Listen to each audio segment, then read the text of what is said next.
Thanks to those joining me live and to those that will be joining me, D-Style Boxing on Archive. I'm being joined by the second half of 8CP, G Funky. Catch him on Uncensored every Wednesday on his channel. Also by Joe Habib from Ringside Reporter, live every Sunday. Ringside Reporter here on YouTube. And, of course, Dave from the 408. Catch the Shushan here on YouTube as well. What's going on to everybody listening on the Leave It in the Ring network with Apple Podcasts, iHeart, or Pandora? Give us those 5 stars on the Apple Podcast. Leave some feedback as well. Always appreciate it. Constructive criticism included as well. Frank Yeager, how's it going? Keep smoking the haters. Canelo runs Dallas, he says. Hashtag. Absolutely. Andre Rodriguez, A-Rod, how are you guys, man? I appreciate it. 8CP all day, says Frank. That is right. Who's now with 8CP? Everybody. All right. Well. Let me first start off with this one, okay? Because we got to start off with this one. All right. Crawford, Pacquiao. Apparently, they're in talks. I'm hearing different reports though. And this is, it goes back to the, this is not even officially unofficial or anything like that. It's just rumors, and it's just something that boxing just does. Like, we'll get these rumors, and what do? Should we get excited about it? Is it worth getting excited about it? Well, a lot of people are talking about this, and now there's already reports saying that MP Promotions is saying it's all bullshit anyway. So who knows who we should believe or not believe, right? Joe Habib. We missed you last week, so we got to go to you first. You know what I mean? Like, we got to go to the Beeb. The ratings, Beeb. You know what I mean? Hey, Beeb. Is this fight, like, what's up? Is it even worth wasting our breath with these type of fights, these announcements? Brace yourself for this one. Okay, sure. Okay. I am going on record right here, right now. What time is it? 8:40, April 1st, 8:40 p.m., April 1st on D-Style Boxing's channel. Manny Pacquiao will never, ever, in my Chris Jericho voice, fight Terrence Crawford or Errol Spence, because there is zero incentive to do so. When he could make $10 million to fight Adrian Broder, $20 million to fight Keith Thurman, why in the hell would he ever, at almost 41 years old, get in the ring with a Terrence Crawford or an Errol Spence Jr.? It just makes no sense. It would be the stupidest thing in the world. He's smarter than that. His team is smarter than that. Once again, we have the clickbaiters. And what does it mean, in talks? So I can call up Bob Arum right now and say, hey, I want to fight Terrence Crawford. Mm-hmm. Technically, I'm talking to Bob Arum. I'm asking for the fight. We're having a conversation.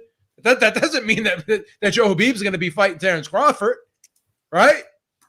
So this whole in talks thing, we have a verbal agreement. Listen, the fight is set when you have a date, a venue, and a location. That's it. That's how it's done. All this clickbait. I realize boxing's a little slow now. We have COVID, whatever, and I know these writers got to eat. I know they got to make money, but stop with the clickbaiting. Just stop with the clickbaiting. Okay? Like, just chill out with it, right?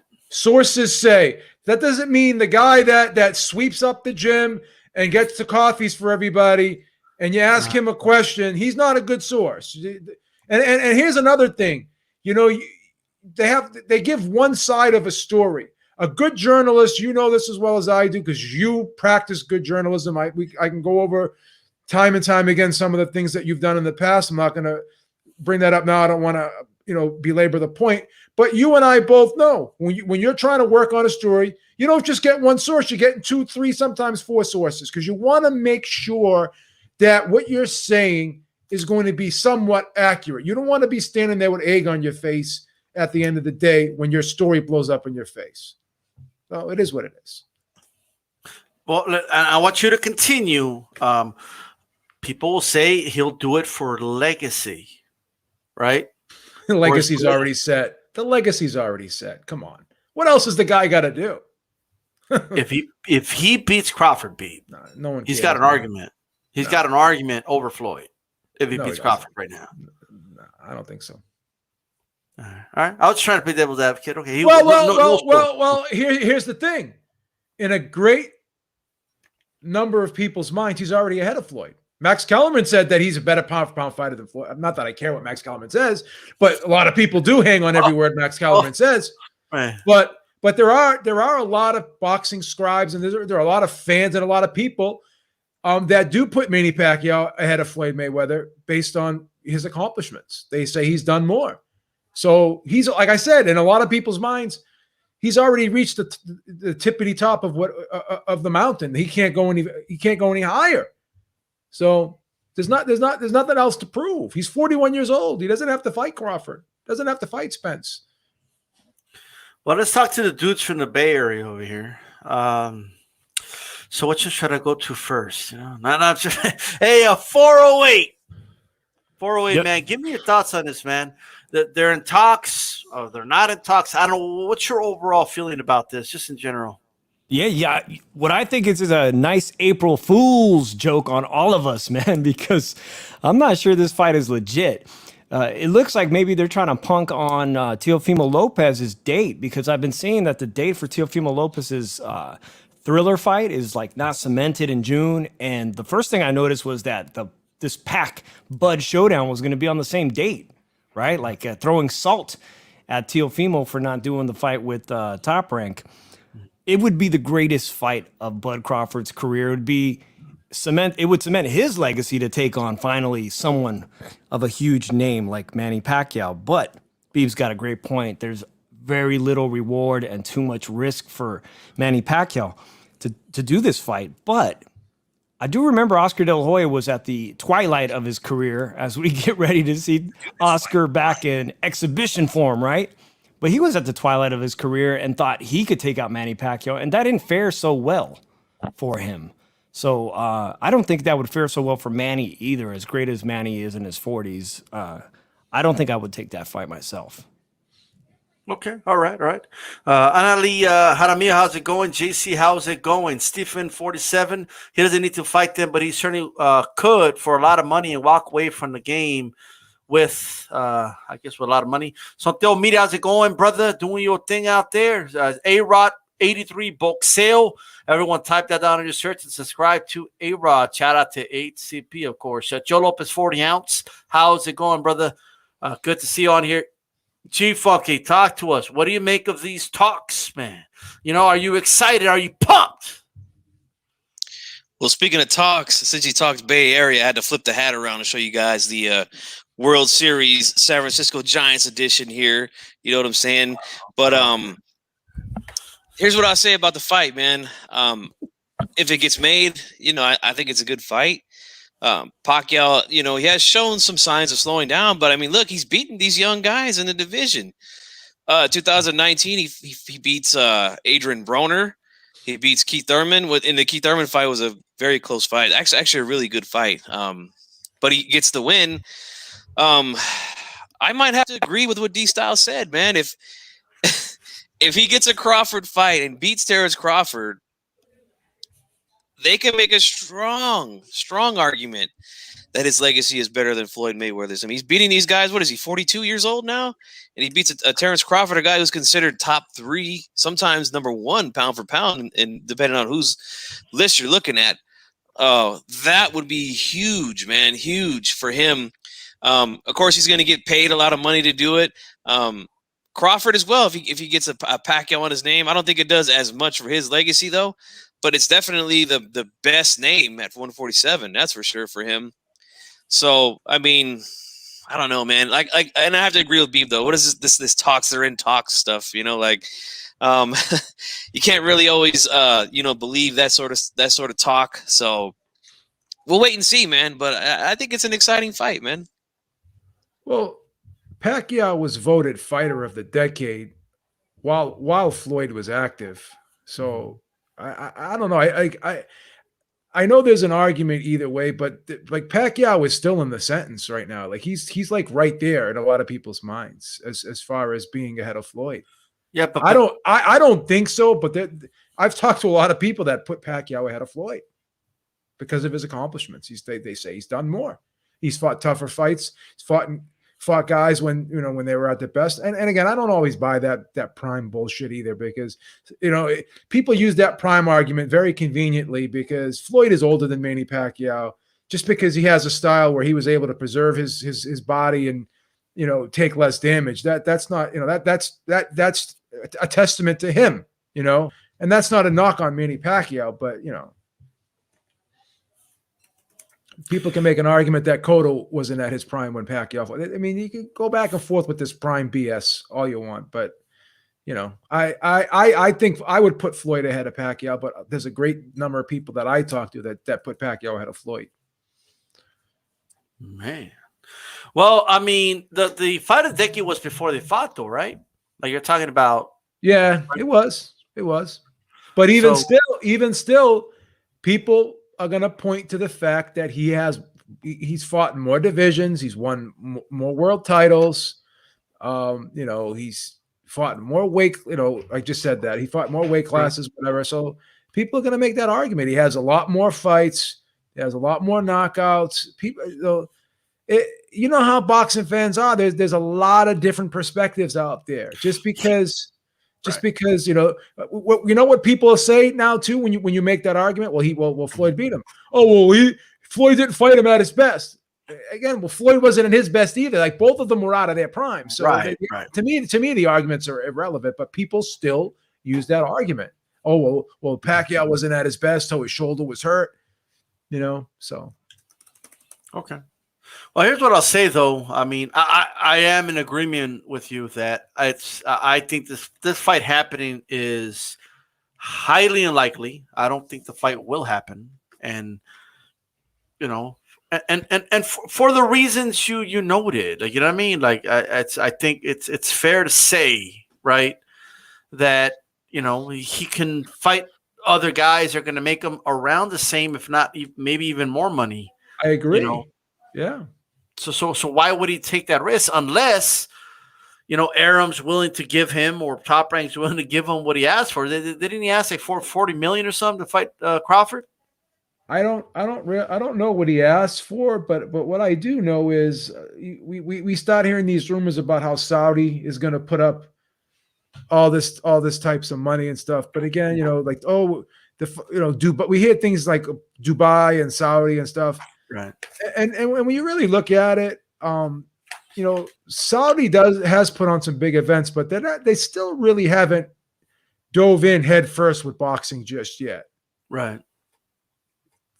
We saw one fight there in recent years, which was Ruiz, Joshua 2. Seemed to be a great event.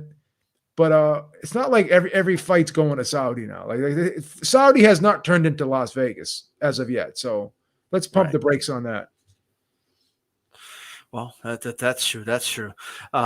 Hey, Raw Boxing TV in the building. How's it going, brother? JC on here with that Ringside Reporter logo. Look at that free advertisement for Ringside Reporter. It doesn't stop, baby. For life, baby. All right, Neon Eyes in the building. How are you doing? H Money on here, Mr. DAZN. How are you doing, brother? Salute HCP, absolutely. No doubt about that. All right, hey man, I don't think the fight's gonna happen. I think, like 408 says, it's a nice little April Fool's joke, But if you're a boxing fan, it's April Fool's Day 365 though. Like we get April Fools all the time. Okay, now this wasn't on the list, but well, what's the countdown? What's the deadline for this Fury AJ fight? How many more days? It started March 13th, and from March 13th, we had 30 days for them to find a site date, a venue, and someone has to put the money up, obviously. And according to John Fury, none of that stuff has even been close to being done right now. So let me do the math there, because I'm a little bit remedial. So we got 1, 2, 3, 4, 5, 6, 7, 8, 9, 10, 11, 12, 13, 14, 15, 16, 17, 18, 19, all right, 20. So we're on our 20th day now. So that means So we got 10 days left for this to be thrown together. Okay, and according to Eddie Hearn, he said that they're going to make an announcement with the venue and a location by the end of this week. So we're closing in on Friday. So we got 2 days left for him to do that. So next week on the roundtable, we're going to be talking about AJ Fury. It's already going to be official. We're going to I don't think the fight happens in the summertime. I just don't see it happening. I just don't.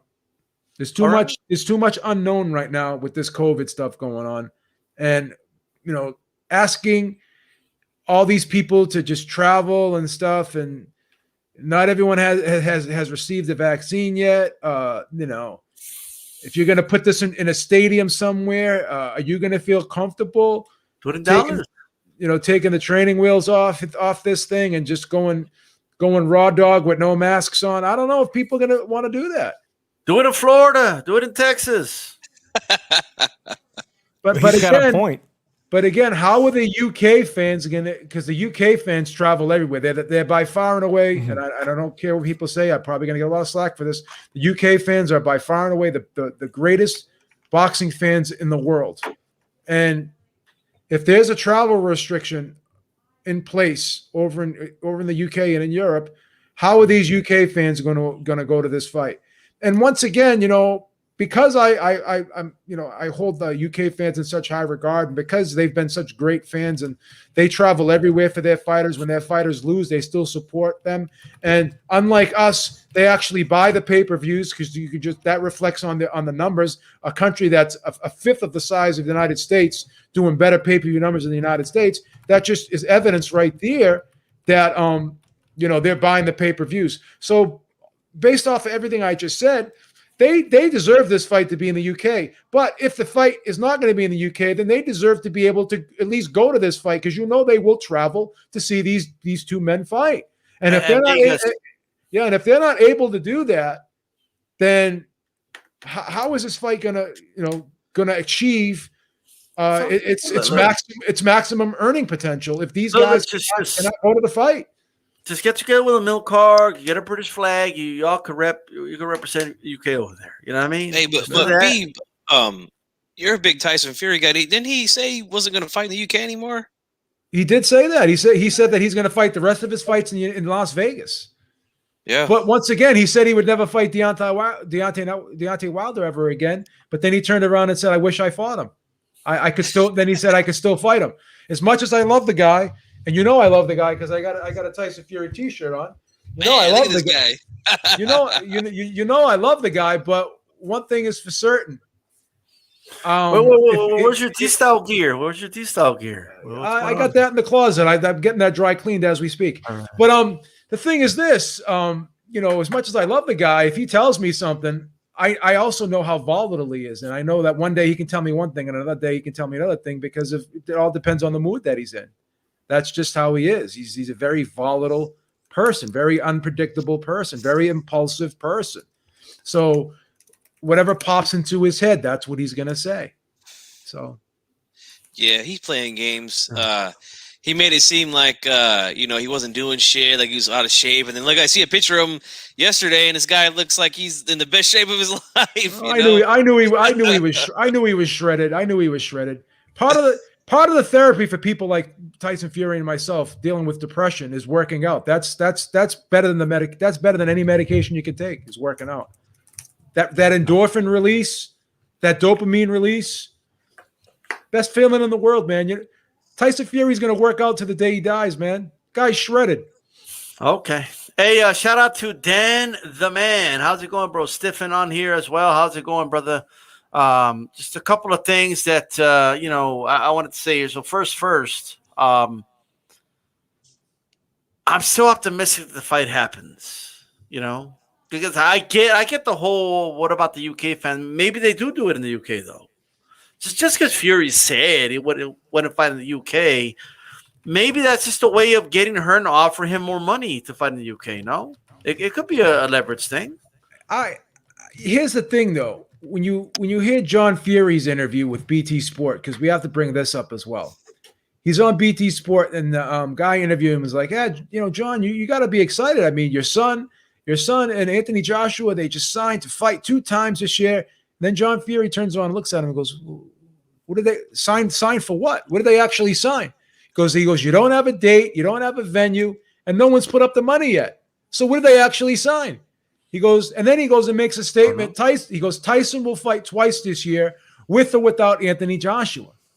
So that doesn't make me feel too encouraged that this fight, that's not very encouraging at all. That, tells me that this fight is going to happen 2 times this year, let alone 1. To be perfectly honest with you. It just sounds really odd to me that one of the biggest fights in boxing history, and by far the biggest fight in UK history, might not even happen there. That's just, man. Yeah. It's hard to say, hard to think, These fans are the best fans. Like when their fighters lose, like when our fighters lose, first thing we say, this guy's I don't say this, but a lot of fans will say, "Oh, this guy's a bum. This guy's overrated. He sucks, blah, blah, blah." Look how many times guys like Frank Bruno lost and they still rode with him. Ricky Hatton lost, they still rode with him. James DeGale lost, they still rode with him. All these UK, Frank Bruno, all these guys, they still ride with their fighters even when they lose. Henry Cooper was loved. He walked down the street, they loved him. All their fighters they support. They travel all over the world. You could put a fight in the Sahara Desert, and they'll travel there if it's between 2 UK fighters, or if even 1 UK fighter is involved in it, they'll jump on a plane and they'll travel there because they are the most diehard boxing fans of all time. They deserve this fight. They deserve this fight. Agree. I agree 100% with what you're saying in terms of how loyal of a fan base that they are, and if it's 2 heavyweights from their island or their nation, they deserve to be able to be in the crowd to watch it, right? No doubt about that. But and that might be why the fight might not happen, ultimately. Yeah. But if they could do it in the UK, and Fury doesn't want to fight in the UK, I think we could call that a dub. Right? Like, you know what I mean? I'm just saying. Like, I'm just putting that out there. I'm not gonna fight you in London. Like, I don't use the Q word, the D word, or the B word. All right. Well, it's all good. But you can. Hey, chat, man. Hey, Great Track. How's it going, man? Shoe shine, all you guys. You know what I mean? Great Track says it's because the USA is spoiled with top champions. It's just on to the next one. Well, they got champions too, but if we go per capita, they're right up there. You know what I mean? But there was a time when they had 13 world champions at one time. Remember that? Yeah. So they're doing their thing. I mean, I don't know if that equates for loyalty or not. You know what I mean? I just think that they are a loyal bunch. That's for sure. Canadian fans are pretty loyal too. All right, so shout out to Canada. Canada, With that said, I'm gonna say this name, but it is what it is. Chavez Jr. Don't go anywhere. Hold on. Whoa, where you going? Where you guys going? You almost making me spit out my coconut water, bro. Oh, shit. Yo, Chavez Jr., snow cone head and all, bro. Even the posters got the snow cone, like bluish blonde hair or something, whatever the fuck's going on over here. You know what I mean? In the midnight hour. Remember that song? Yeah. That's what it reminds me of. I didn't even know you were born back then. Yo, so he's gonna be fighting Anderson the Spider Silva, who's 1-1 as a professional boxer, by the way. For those that didn't know, what are they?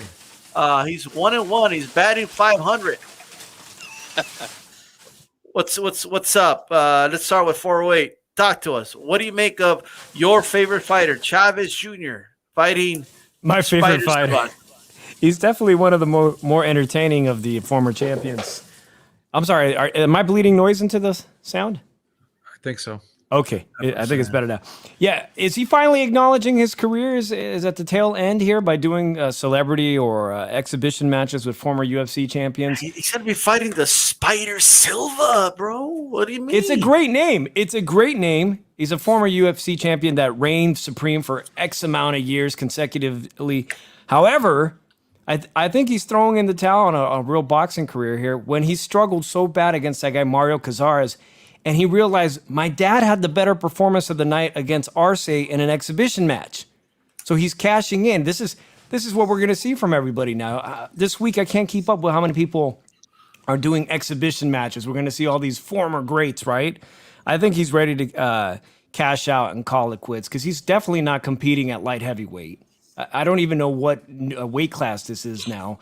It's some catch weight, right? He's not competing competitively at lightweight, light heavyweight, or super middleweight. So I think this is what we're going to see from him in the next few years if he can stick around and do these fights. Use his father's name. I got to be honest. I like the fight. Like I think it's a good fight. I think it's going to be an exciting fight. I think everyone's going to tune in no matter what they say. And I think this is in my opinion, a win over a name like Anderson Silva can go a long way for Julio Cesar Chavez Jr. It can go a long way. You know what I mean? It also puts a bit of pressure on Oscar De La Hoya, who's saying that we know he's going to be fighting a UFC or a former MMA fighter. He's got to get a good name too now because we have Chavez Jr. picking one of the greats. So it's going to put a little bit of pressure on him. And again, like you said, there'll be a lot of crossover UFC fans that are going to be interested in seeing how Anderson the Spider Silva does against a professional boxer.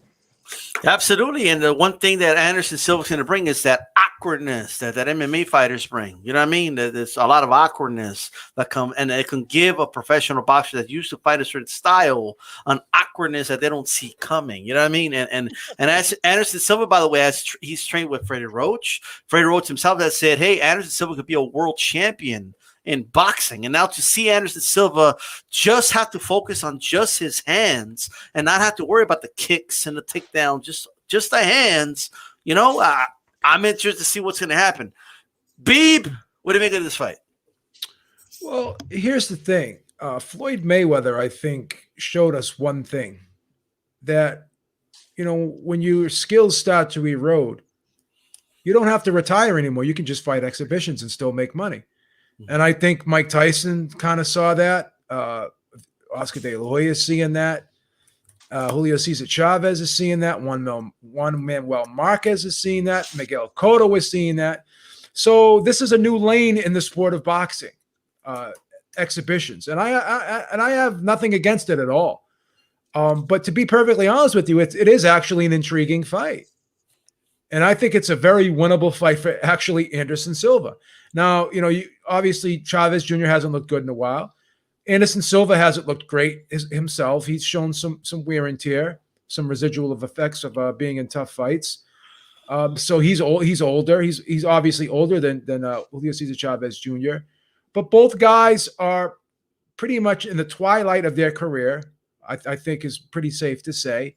So you got two guys who are in a similar stage and similar situation in their careers. They're in a very similar timeline.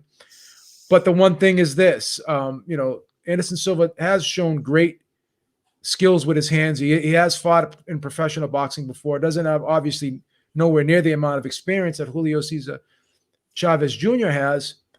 But his style is tricky and awkward enough that it could present problems for Julio Cesar Chavez Jr. So that's what makes this fight intriguing. You know, we already know that Anderson Silva can box, but can he beat you know, a legitimate pro boxer that has, you know, the amount of experience that Julio Cesar Chavez Jr. has? And here's another problem with Julio Cesar Chavez Jr. He does tend to fight down to the level of his opposition. So you know, more often than not, if the opponent isn't up to par, or he deems that opponent up to par, he tends to put in more of a lackluster, complacent performance. And if he shows up somewhat complacent, if he shows up with the mentality that this is just an exhibition, I'm not going to really go all out, and Anderson Silva decides to say to himself and sends a message to him, well, this may be an exhibition to you, but I'm going to try and take your head off, then this fight can be very, very interesting. And here's another thing to look at, and I'm sure everyone knows this, and everyone talks about this as well. Julio Cesar Chavez Jr. will always have his father's name, and because of that, anything he does will attract attention. That Chavez name is etched in history, and it carries a lot of weight. And that's why no matter what this guy does, he always is able to attract headlines. And he does do some pretty decent numbers when he fights. So I'm actually intrigued by the matchup. I think it may turn out to be a better matchup than people think. Funky, Chavez Jr., the son of the legend, against Anderson the Spider Silva. What do you make of it? Well, you know my motto, man. Chavez Jr., F that puto, you know? But here's the thing, man. If I'm in Anderson Silva's camp and I'm his trainer or whatever, if I'm just involved, I'm telling this guy, look, all you got to do is make it to the 5th round. This guy will find a way out of the fight. I mean, we've seen it where he's doing well in fights and he just quits for some reason. Don't know what's going on in there. Like against Jacobs, I felt like he was fighting well. Jacobs started to turn the tide a little bit for a couple rounds, and the next thing you know, he's like, "I'm done. You know, I'm on out of the ring now. I'm done." Same thing with Caceres in his last fight. You know, I thought that was a pretty competitive fight. All of a sudden, he's like, "Hey, that's it. I'm done here." You know, Yeah. I think Give me my this guy, pick, right? yeah, I'm ready to roll. He hasn't looked good, in my opinion, since the Andy Lee fight. That was the last time I seen him look good, other than the last minute and a half of the fight against Maravilla Martinez. That's it. So all he's got to do is make it past 5 rounds, and Chavez Jr. will look for a way out. You know, he'll be ready to go out to the nightclub with his purse, stilettos, all that type of shit. You know, he's ready to go out. So that's it, man. That's really it. I really don't have any interest in it. Like I said, I've been done with Chavez Jr. for a long time now. I'm rolling with the Spider in this one. He's gonna kick his ass, man. You know, to be honest, I'm excited for this fight. You know, I think this might be if they actually make it an actual fight. You know, a 10-rounder.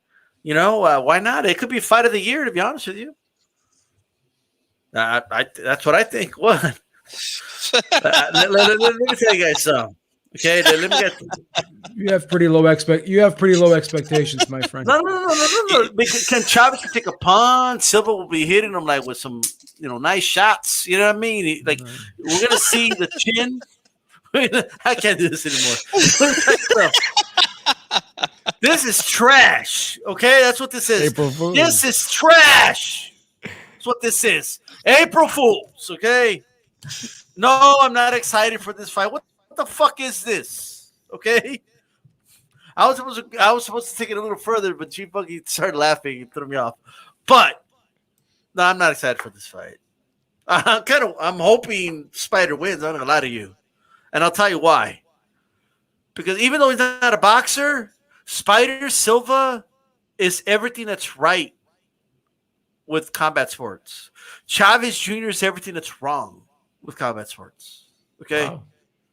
One is a spoiled fucking brat that had one fucking job, never had to have a side of the job. He never had to have anything. One guy worked on his craft and made it to the top of his sport to be arguably some, the best, quote unquote middleweight of all time. Right. But, he's old and washed up, and somebody said he doesn't have a chin. I don't think he's going to beat Chavez. I just don't. I don't see it. Dude, Beef said lowered expectations. Like I couldn't help but think about that skit from Mad TV.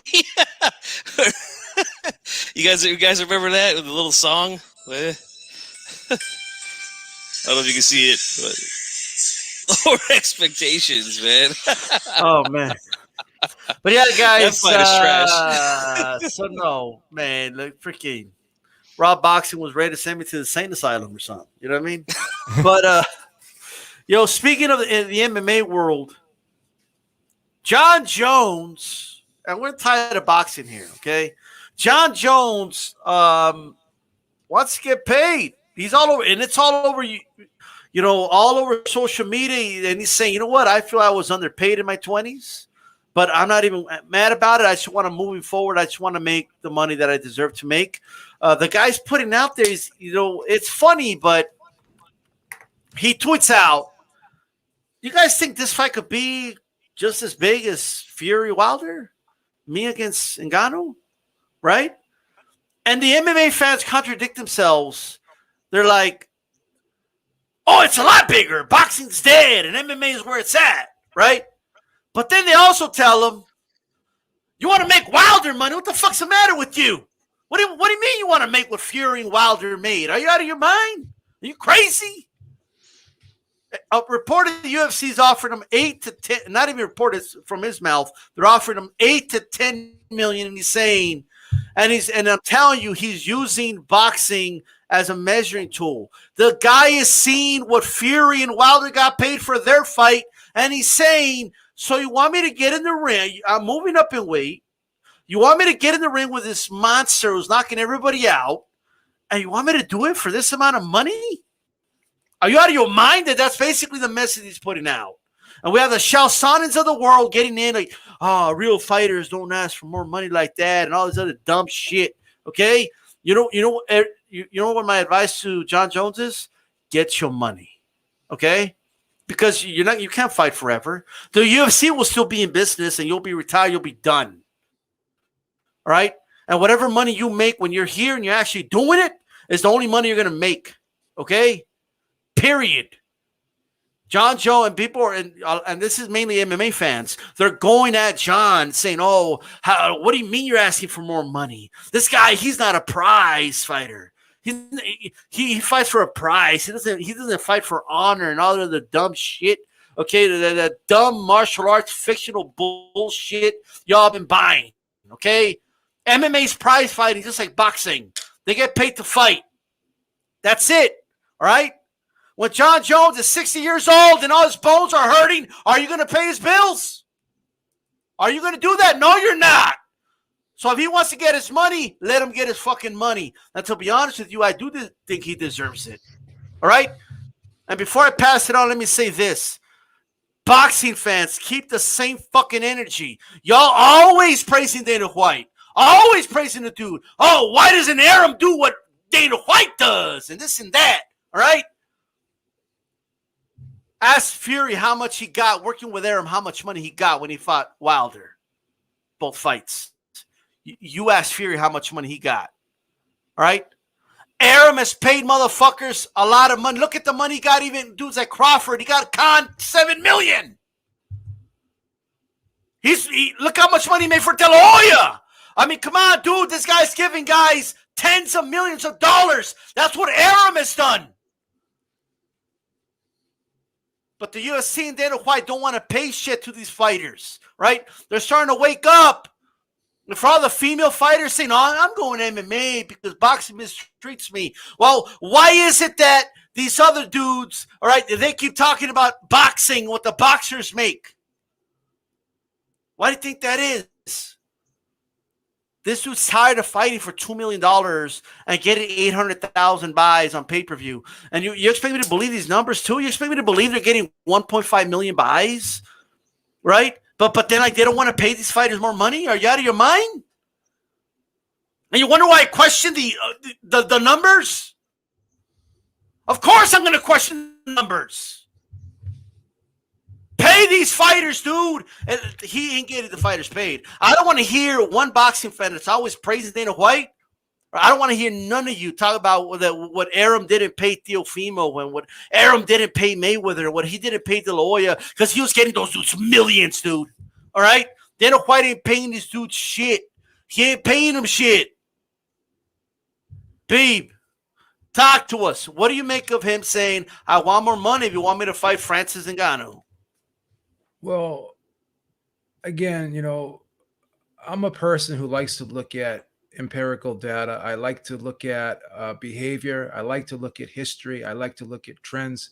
I like to look at past experiences. And we have to be honest here. Jon Jones is not the first UFC fighter to complain about pay. Okay? Randy Couture, Tito Ortiz, Frank Mir, Conor McGregor used to complain about what he was getting paid.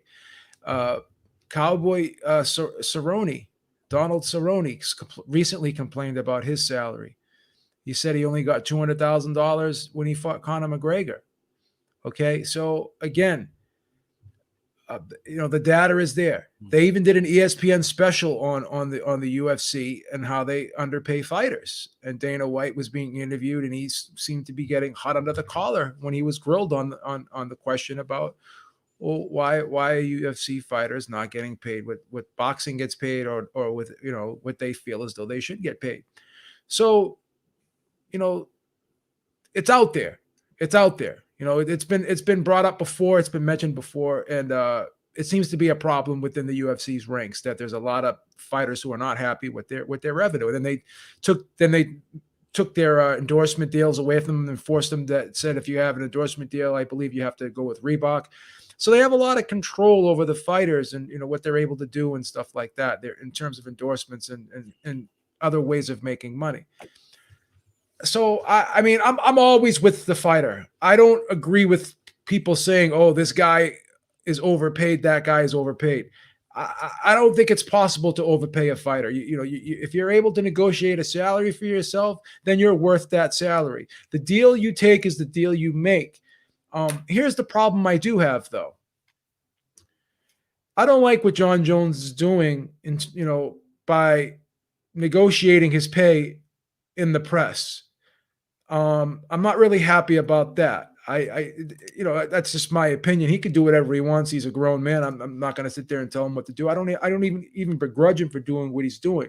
What I will say is I don't think it's an appropriate way of doing business, and I don't think it's something that's going to be conducive to him getting more money. One thing I have learned over the years also about Dana White is if you ever try to shame him or make him look bad in public, he's a very vindictive person. And he's a very spiteful person, and he holds grudges. So by doing this and trying to shame Dana White, and then Jon Jones is coming out and, well, my lawyer was talking to the UFC. He's really going down deep into the inner workings of how the negotiations are taking place. That's stuff that I think should stay behind closed doors. You want more money? You have every. Do I think you're worth more than $8 to $10 million? To fight a guy like Francis Ngannou? 150%, I will say yes. I stand behind any fighter trying to get paid. I'm in full agreement with you, D-Style. Yes, these guys have a short window. They should make the most money they can in that short window, because in a blink of an eye, it can all be over. And not only that, there can be residual effects moving forward at the end of your career, okay? So at the end of the day, yes, he deserves more money. But is this the right way to go about it? I'm going to say no. So that's my only gripe with Jon Jones. Do your business behind closed doors. Talk to the people who are representing you. Let them fight for you. Let them work on getting you the money. The people you're paying to manage your career, to negotiate the deals for you, put your faith in them. Talk to them, okay? Don't do this in the press. Don't try to make this a big a big TMZ type circus show act, because this is business, okay? Let's not make a joke of it. Let's not make a mockery of it. Do the business behind closed doors. And that's how big deals usually get done. Just how fights can't be negotiated in the press. It's not a good way to negotiate fights to get fights done, negotiating in the press. You don't negotiate your purses in the press either. Imagine me, going out and just randomly saying, "Oh, I asked my boss for a raise today. He didn't give it to me. What do you think?" Like I'm talking to my barber or talking to my, guy at the bar and stuff like that. People don't want to hear that shit. So they'd be like, "What are you telling me that for? You go talk to your boss. Don't talk to me. I can't help you out here." Right? The fans can't help them out. All right. And again, you're never going to be able to shame Dana White. Dana White's going to do whatever he wants to do. He does not give a fuck about what anyone thinks. So you're not going to change his mind by trying to shame him, trying to embarrass him, because it's just that those types of tactics will never work against a guy like Dana White. They just won't. Oh, that's true. That's true. A 408. Talk to us. What are your thoughts on this? I don't fault Jon Jones for trying to get the big money, but I am disappointed, like Beeb is saying, that he's trying to do it in the public eye and shame Dana White, which has been proven time and time again that actually is counterproductive. 8 to 10 million seems like a lot of money for a UFC fighter, right? Because now they're thinking like, wow, Teofimo Lopez in this new social media outfit, Triller, look what he did by going to an outside purse. Those guys don't have that liberty to do that because Dana operates more as an employer, right? It's like you're going to you don't have all these people to represent and take it to an outside purse. That would be great for UFC fighters if they can pull that Teofimo Lopez move and say, hey, let's go to a purse bid and let's see who else is interested in this. Because I think he would get the money he's asking for. It's been proven that they do really well in UFC pay-per-view. So it's just unfortunate. Someone wrote in the chat that they think fighters trying to actually form a union. A-Rod says, UFC trying to start a union, that'll keep them from more money even more. I'm not sure if he's saying that unionizing is a bad thing for the fighters. But having a friend who fought on a semi-pro circuit, those guys get paid nothing to fight. I mean, they could definitely use a union in mixed martial arts to protect fighters, just like the baseball unions and football union. I mean, they're all there to protect these fighters that, like Beeb is saying, that the long-term effects of being in the cage. There's former UFC fighters who don't know how to pay their medical bills when they're done with the UFC, and they're literally, I've seen them on asking for donations on social media. That's a travesty. So Jon Jones deserves it. I don't know how he's going to get it. I hope he does. Well, here's the thing, though, to be even for Wade, like, I get that you guys don't like the way he's doing it, but if he ultimately gets what he wants out of it, which is millions more, then I think he'll be okay. I mean, what does he have to lose? If they're not giving it to him, right? Like if he's been trying it behind the scenes to get more money for this fight and they're not giving it to him, going to the public eye, it's his only avenue left. I think it's the only thing he could really do. I guess the counter argument that you're trying to make is maybe he did try all of that stuff and it didn't work, so now he's doing this out of frustration. Is that your argument? Maybe? Yeah, I mean, I believe so, because he has been asking for more money for a while. That's a good point. That's a good point. That could be a plausible. And Dana needs to be really, really, really careful. Okay, he needs to be extremely careful with the things he says, because it doesn't make us look really good when he say things like this. Okay, John, do you know what John wanted? You know what John asked for? He wanted to make what Deontay Wilder made, like. Because what does that convey? That conveys, you're not gonna get paid what boxers make. Are you out of your mind? Are you crazy? You're basically admitting that you can't generate the same revenue as boxing. You're basically admitting that the UFC, in terms of fanfare, is inferior, right? Right. You're showing you're showing a weakness there. But let me ask you this real quick. What about these investors? Like, obviously, Dana White's the president, but they have the guys behind the scenes who put up the money. What's the name of that group? What was it called? WMG or something like that? Correct me if I'm wrong in the chat. They purchased the UFC, I think, for $4 billion. So I'm sure there's a board of directors or something like that. Are these guys totally hands off, and they just say, Dana, you work with the day-to-day here, because much like how Les Moonves of CBS, who owns Showtime, he stepped in to make that Pacquiao Mayweather fight. So in what type of scenario or situation would these investors kind of step to Dana White and say, hey man, you got to step it up here. We want this fight. I'm curious to see how that goes on behind the scenes, if they have any input at all on how the UFC is run, or do they just give Dana White total and full control and they never say anything to him? Their interest is to make as much money as possible, and they're not going to do that if they're giving the lion's share of the money to the fighters. That's just the way it is. You know what I mean? Yeah. Like they need to make up for that. That's a net loss by default when you purchase something. They're $4 billion in the hole, right? Correct. They got to make up for that, which I still don't think they made up for. But just to address something that was said by Puerto Rican Rum, the UFC generates more money than boxing in the USA. The UFC just keeps the lion's share. I don't know what you're basing that on. Unless you can look at a balance sheet, then you have no evidence to say that. No evidence to say that because no UFC fight does the gate that Fury Wilder did, right? It's funny how like they do those gates. It's funny how they can't do gates like that. You know what I mean? I find that very interesting, but we have to just believe the numbers which are worldwide numbers that are put out. You cannot make a statement like that unless you have data to back it up. So that statement you just made, with all due respect, has not even 0 credibility, has a negative 15 credibility right now.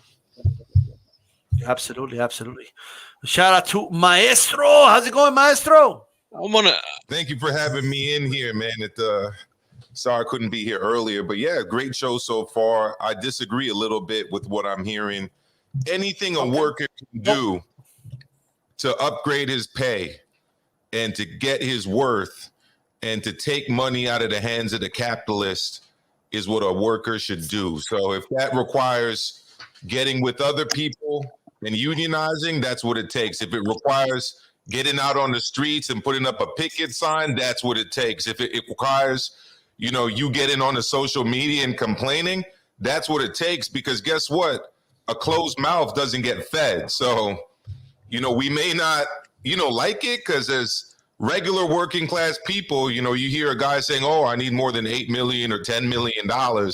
It sounds like he's being a little bit of a greedy guy, but he's producing way more than $8 to $10 million. And in fact, the difference between the UFC and boxing is that the UFC literally keeps like 82 or something. I think it might even be higher than that % of the profits.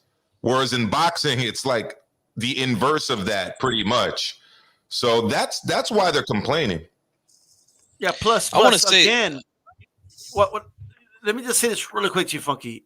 I keep hearing boxing fans always praise Dana White to the moon.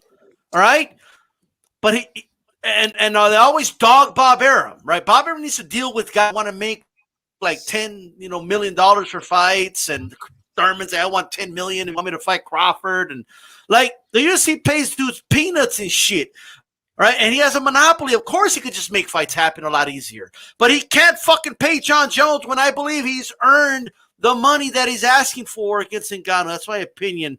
G Funky Cook. Well, I just want to say it like this, man. And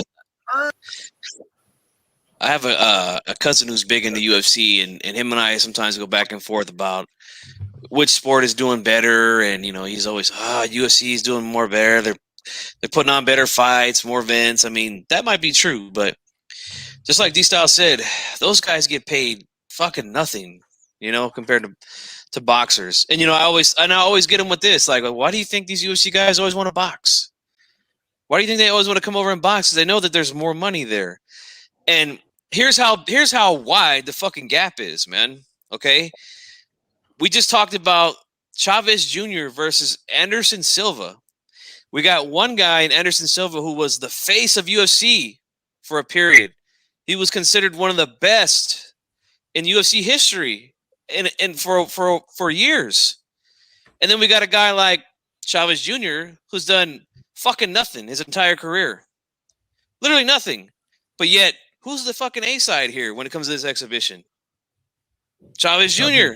Chavez Jr. You got to come over and be the fucking B side to Chavez Jr., who's done nothing in his sport compared to a guy who's a legend, who, like I said, was one of the best. He's got to come over here and be the B side to a Chavez Jr.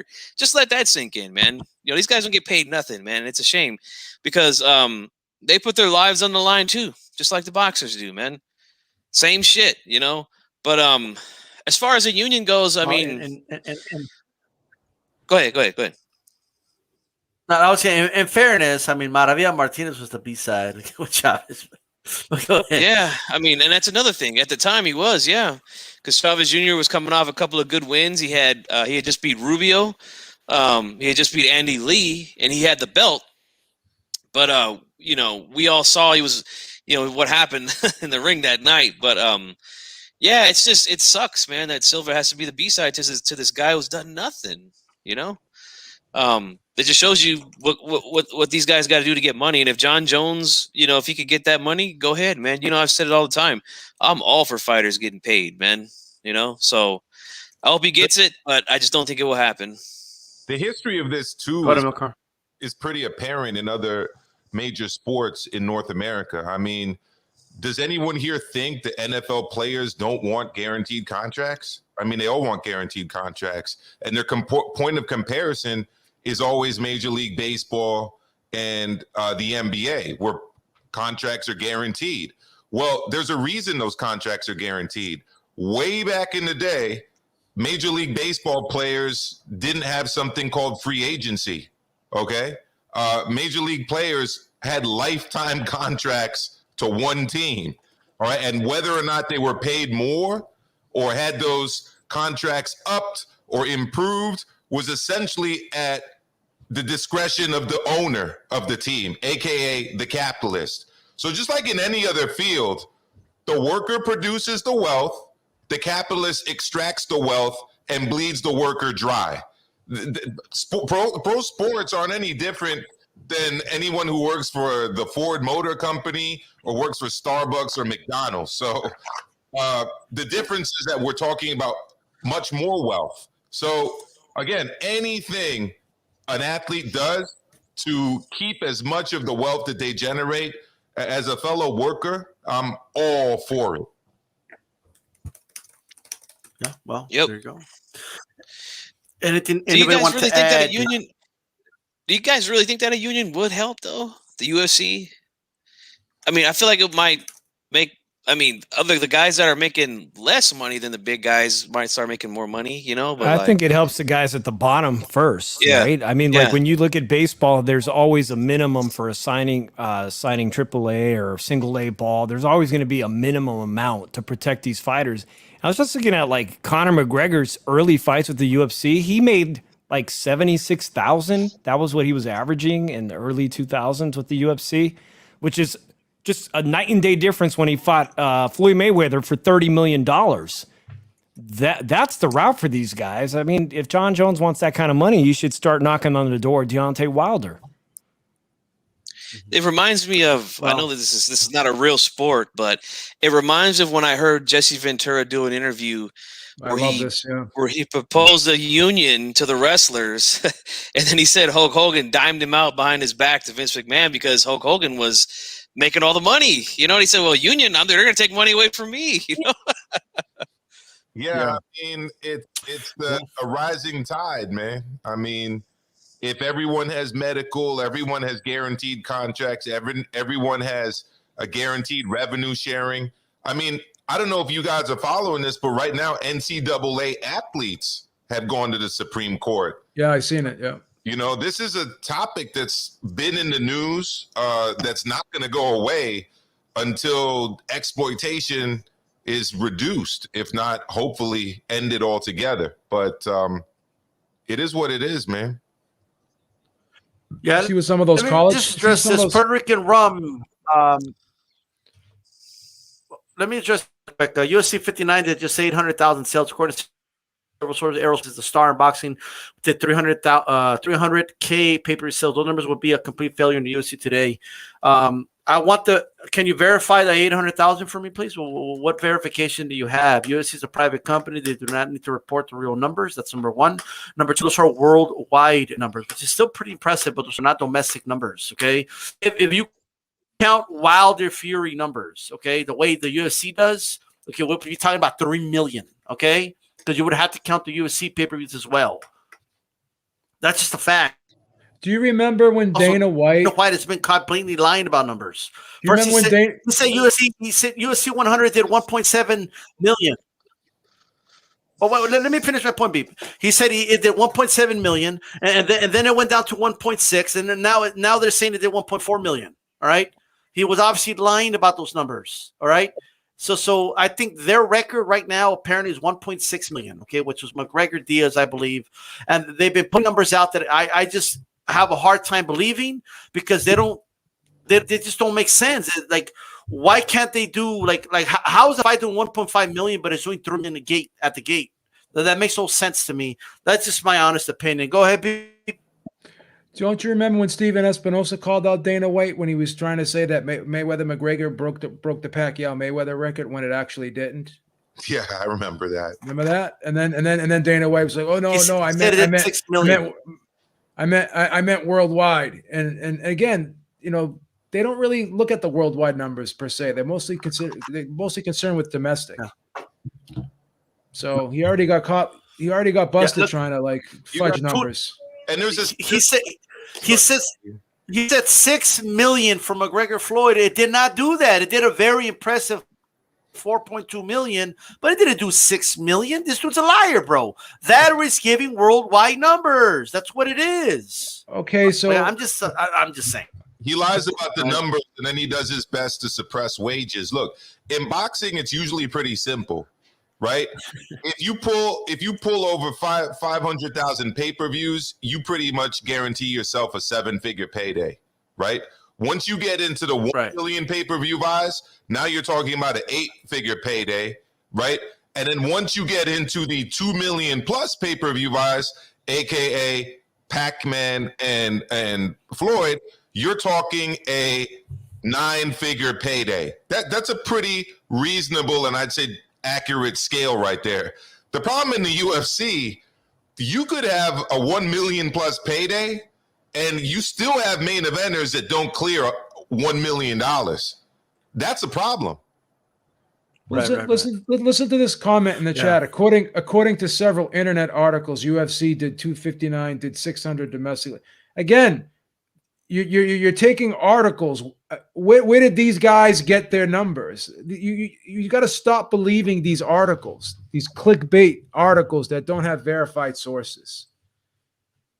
Anyone could say anything. Yeah. If you're not a public company, you can lie. You don't have to give accurate documentation because nobody is going to check you. No one's going to fact check the UFC because the UFC does not have to report anything because they are not a public company. They're a private company. And there's a reason why they are a private company for this very reason. Or Beeb, what you can do is you could just feed Mike Coppinger data and facts. 100. That's exactly what's going on. So on it as if it's the truth. These journalists are in the pocket of these people like Dana White. And if you cross Dana White, what does he do? He cuts your access. Look what he tried to do to freaking Ariel Helwani. Ariel Helwani's been calling out the UFC for fighter pay forever. He's been calling them out for that. Right. I just one more thing. So the total pay-per-view revenue stays non-negotiable with the TV networks. No, because they do it through ESPN Plus. They don't do it to the providers. Not to mention now, like, whenever you see numbers, let me make this a really important point that people need to hear. Well, whenever ESPN puts the numbers out for the UFC, even though they're on ESPN Plus, look, there's an asterisk, guys, that says unverified numbers. What does that tell you? I mean, like, come on. Like, I do, but like, there's no doubt in my mind at the very least, Dana White rounds up when he puts numbers out there. There's no doubt in my mind. And we could correlate the date, and I just don't see it. But go ahead, Pete. Then you hear Chael Sonnen always say that boxing lies about its pay-per-view numbers. Well, if boxing is lying about its payper-view numbers, then what the hell is UFC doing? Facts. But Showtime can't lie about the numbers, bro. Can't lie about them. They can't lie about it. Like, they're not a private company like that. This is true. And the other thing I just wanted to say, I saw Andre say that 50% of total pay-per-view revenues stays with the TV networks. I mean, look, I think he meant the cable operators. Dude, I'm a millennial. D-Style, you're a millennial. G-Funky, you're a millennial. Dave, you're a millennial. And we'll just extend millennial status to Joe just for the sake of this argument. Beeb is a dinosaur, man. But the point is, we haven't purchased pay-per-views through cable or satellite pretty much ever because our parents did that shit. We order them now through the Fox Sports app, ESPN app, ESPN Plus, or just going onto the internet. Like, that's how you order pay-per-views now. If you're a cord cutter that gets his TV through Hulu or through YouTube TV like I do. So the excuse that Bob used to use about the 50% and all of this other stuff, that's history. Pay-per-views now were sold in a totally different way. And even Bob Arum has been on record saying that the 50-50 thing is negotiable with them because of the changing landscape in terms of distribution. Right. I just wanted to make that point. Listen, I mean, HBO was smart though, because Time Warner was in a lot of areas, and they own HBO, right? So, but that's why fighters get guaranteed purses up front on top of their pay-per-view revenue. So there's a safety net for the fighters. And again, Sports Business Journal. What do you mean they're a reputable site? They're getting information from Dana White, who's not going to be held accountable for giving out honest numbers. If you're not a publicly traded company, you're not going to be able to be fact-checked. Dude, Joe, how is that hard to understand? Joe, again, it's cognitive dissonance. You don't want to understand it because you want the UFC to be something it's not. Joe, is The Athletic a reputable source? Because, I mean, you've debunked them multiple times, like over the Tyson Fury stuff. Just to name one thing you've debunked multiple times. And that's considered a reputable source, The Athletic. I've called Bob Arum, and I would tell him stories that are being reported by Mike Coppinger, and I don't care. I'm going to name drop because that's what I do. I'm a hater. And Bob Arum would say that that's totally false. That's not true. So, again, you're not going to try to tell me just because someone reports it that it's going to be 100% accurate. There's no way to ever fact check Dana White because he has a privately owned company. Can't be fact checked. Can say whatever he wants. Well, there you go. Shit. Can't fact check them. It's a private company. It is what it is. But with that said, guys, the one thing they can't lie about is the gate numbers. And guess what? I mean, they don't really get boxing still has like the top 10 gates of all time, but or some shit like that. But I'm expected to believe these guys are doing numbers that De La Hoya Mayweather did. Get the fuck out of here, okay? I just don't believe it. Sorry, right? Unless it's worldwide or something, right? We'll be opening the phone pandemic, guys. Not during a pandemic, they're not.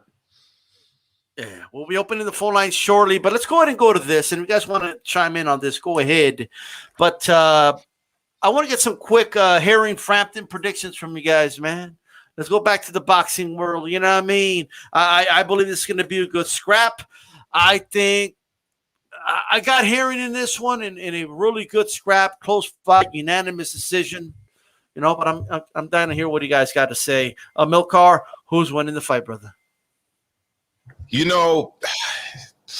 I hate to do this, but I think I might wait until the weigh-in. You can't do that. Well, I knew you were going to say that. It's illegal. It's illegal. But here's the thing, Joe, and D-Style, and everybody else. Look, Herring seems to have the physical attributes to dominate Carl Frampton.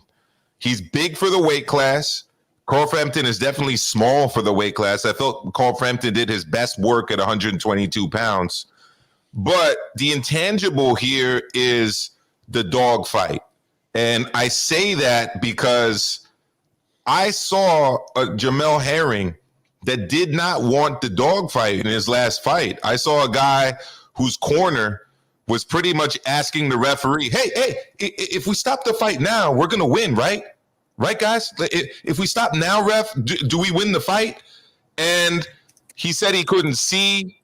I mean, I'm not in his shoes. I can't say if he was able to see or not, but I think we can all agree that we've seen much more egregious cuts than that, and fighters go on. I only need to think recently, and I know Joe will back me up on this one, Tyson Fury against Otto Wallin. I mean, that was a much worse cut, and Tyson Fury fought on. Reason being, it was from a punch, and if he quit, he would have lost the fight, whereas Herring in his corner knew pretty much that he'd win if the fight was stopped. I'm not too sure what's going to happen when Carl Frampton gets up in there, and if he decides to make it a dirty fight and he decides to get rough and rugged in there, what's going to come out of Jamel Herring? I mean, I've seen Jamel Herring fight multiple times live. I've never been excited by his fighting style. Just not my cup of tea, as they say in England. And for now, I'm going to go with Carl Frampton. And believe it or not, he's a slight betting favorite. I wasn't anticipating that, but apparently he is. So I'm going to go with the betting favorite tonight, and I'm going to lay it all on Carl Frampton. And by all, I mean like 50 cents to $1. All right. And G Funky, talk to us. Who's going to win the fight in your opinion? Man, this is a tough fight to predict because I see a lot of weakness in both of these guys, man. Amilcar hit it right on the head in the last fight with Herring. I mean, I hate to make excuses, man. I kept hearing this last week about Povetkin, you know, with the COVID and all that. We know Herring had a case with COVID. You know, I guess I don't like to make excuses for fighters, man. But yeah, 2 cases of COVID, and could that have weakened him? Who knows, man. I'm sure it did have something to do with it, but and then with Frampton, he seems like he's at the end of the rope, you know. Like I think that if he loses this fight, we might hear him say that he's done. To me, he hasn't looked impressive, man, lately. I feel like that gas tank is running out of gas. Man, I really don't know who to pick in this one, you know. But I'm gonna go with Herring. Barely. I mean, just barely, because I like Frampton. I think Frampton is a good fighter. If he brings it, you know, it could be a really good fight. But I don't know, man. I don't have a lot of confidence in him right now. So I'm gonna roll with Herring, but that is a tough fight to call, man. It could go either way. Okay. All right. And Joe Habib, talk to us, man. Who do you got in this fight? Betting Habib live on the round table. I'm going to say something very controversial because Amilcar made a point, and a lot of people are actually saying the same thing he said, and it's pretty valid. But I have a different take on it. Herring did look like his corner and himself. They didn't look too enthused on continuing in his last fight. They wanted the fight to be over because they knew they were up on the cards. The reason why I believe they did that is because they knew they had the Carl Frampton fight waiting in the wings, and they probably didn't want that cut to get worse, because the worse that cut got, the longer the healing time would have been, and then it could have possibly delayed the Frampton fight. And he hasn't fought a lot because of COVID. I think one of his fights got postponed. I think that fight with Akendo, if I'm not mistaken, got postponed, and then it finally happened. So he needed to fight to make money. He's not a guy that's making seven-figure paydays. The guy had to eat, and he had another. So this Frampton fight's probably going to be the highest payday of his career. So he wanted to make sure he had that Frampton fight nailed down. So that's why I felt as though they took the approach they took in that particular situation.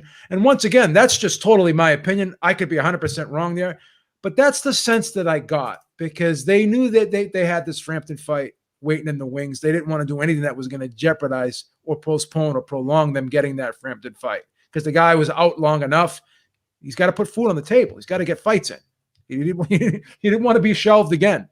So that a lot of times, that's what I say when a guy's injured.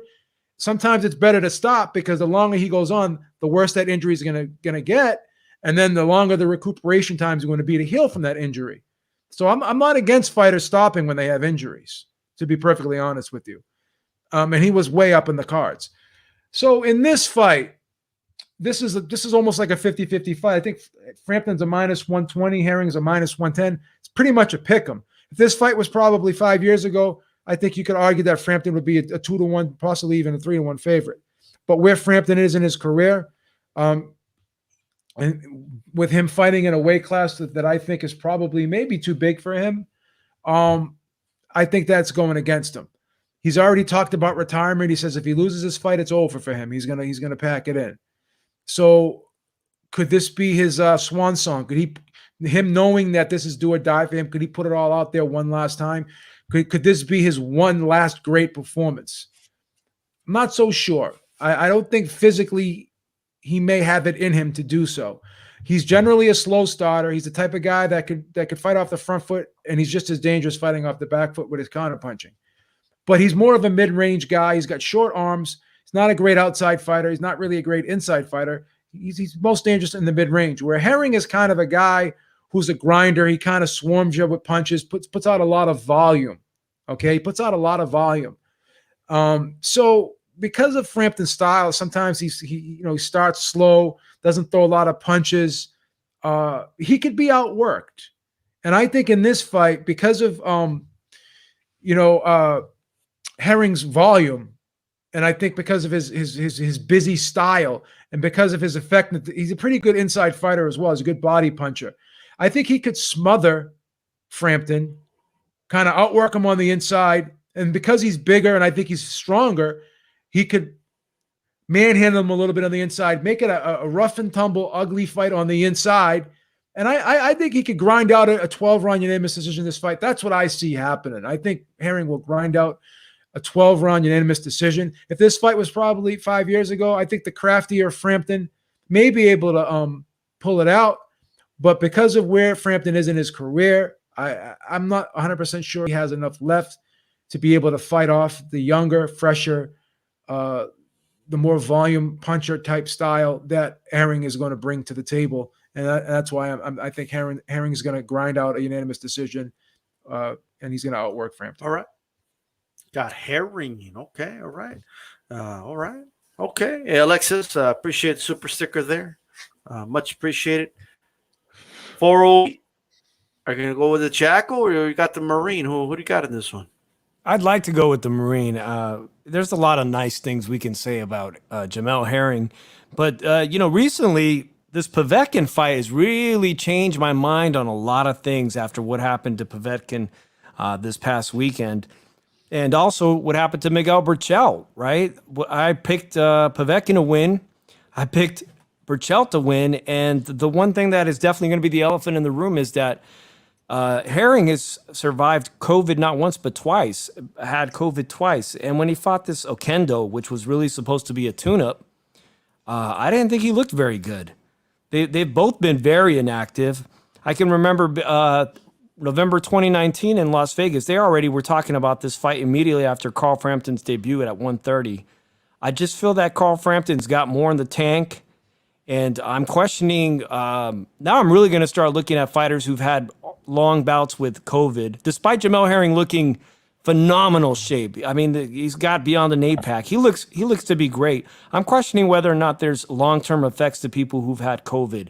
And I haven't seen Jamel Herring go into the late rounds. I think Carl Frampton's going to have more than enough to take him into the late rounds. And we're going to see if there's anything wrong with Jamel Herring's cardio. That's what I'm really going to question. So I'm going to go with Frampton this time. I want to debunk the COVID thing. I want to debunk the COVID thing because I had COVID and I actually got tested about 3 weeks ago. I'm negative now. I think if you're a healthy individual, I think that more often than not, if you're an athlete, I think your body is strong enough to fight it off. And I'm not so sure that it has that lingering effect. It does have a lingering effect on some people, but I'm not 100% sure that it's going to have an effect on these professional athletes. These guys who are fine-tuned machines. If a 51-year-old Beeb can beat COVID, I think these guys can beat COVID. But be honest with you. You're a machine, Beeb, but you're a machine. I understand what you're saying, but you and me and regular people that catch COVID are not giving out the kind of aerobic output that someone like Jamel Herring or can I tell you something? Another athlete would need to. I do a bare minimum of 2 hours of cardio a day, bro. Bare minimum. There's sometimes I do. The amount of cardio and I do. I mean, I'm telling you, I'm training better sometimes in certain areas now than other areas because of my nutrition and stuff. I do a lot of training, bro. I train for 3-4 hours a day sometimes. Fair enough. I just have read reports that and these are reports based on medical studies, that people that catch COVID have exhibited like permanent heart damage, like a high percentage of people. And, you know, Dave, I mean, look, this is a new disease. Obviously, it's a new virus. I mean, it's going to be a while before we understand all of the kind of effects of it long term. But like anything, I mean, certain people can survive something and be very fine and well, and other people can have lingering negative effects. So you look at Luke Campbell, he had COVID. He said that he felt nothing afterwards. You look at Povetkin, I think he did not look like himself at all. Now, it could have been COVID. It could have been something else.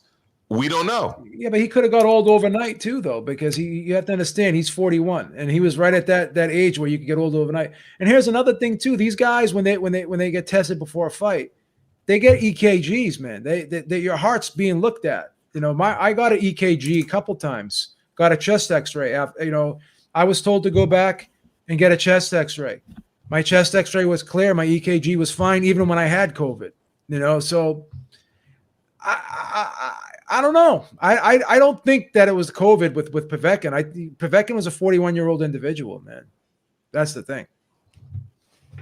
There's been guys that.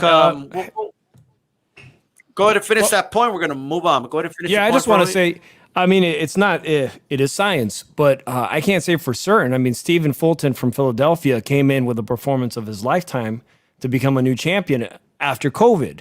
But again, Povetkin, I don't know if it was old age, and also the Burchell performance, he suffered from COVID too. I just feel like it may be a factor in this one, but Jamel Herring is in fantastic shape. And by the way, guys, shout out to Leave It in the Ring with Christine, because she was hitting the pads with Jamel Herring not too long ago. Yeah, I just don't think correlation is always causation. I don't think correlation is always causation. That's it's just my opinion. Joe, I agree with you. I'm just reading off of what I've been seeing. Like, you look at heart.org, it says a growing number of studies suggest that many COVID-19 survivors experience some type of heart damage, even if they didn't have underlying heart disease and weren't sick enough to be hospitalized. The latest twist has health experts worried about potential increase in heart failure. So, look, I'm not saying definitively one way or another that what Dave is saying is true or false. I'm just pretty much saying that the jury's out on it, and that people have been looking at it, and for some people they have been seeing some negative effects. But yeah, that is true. That is true. I can't. You know, we can't make blanket statements, but again, you know, there's truth. There's truth to either side here. No one. Yeah, it's like we're going through a case study in real time, and I mean, Sean Porter just was tweeting yesterday that he's feeling great after COVID, and it was 2 weeks. You know, his bout with COVID was 2 weeks. Yeah. There you go. But I mean, a simple EKG will tell you if your heart's having issues or not. Well, with that said, ladies and gentlemen, tuning into the Leave It in the Ring Roundtable number 25. This is the April 1st. This is not an April Fool's joke. All right, LT in the building. How are you doing? I get it. COVID could or cannot be an issue. I don't know. Right? But all I know is that I think Frampton's going to beat Herring is going to beat Frampton. Right? That fight is this Saturday, and that is that, right?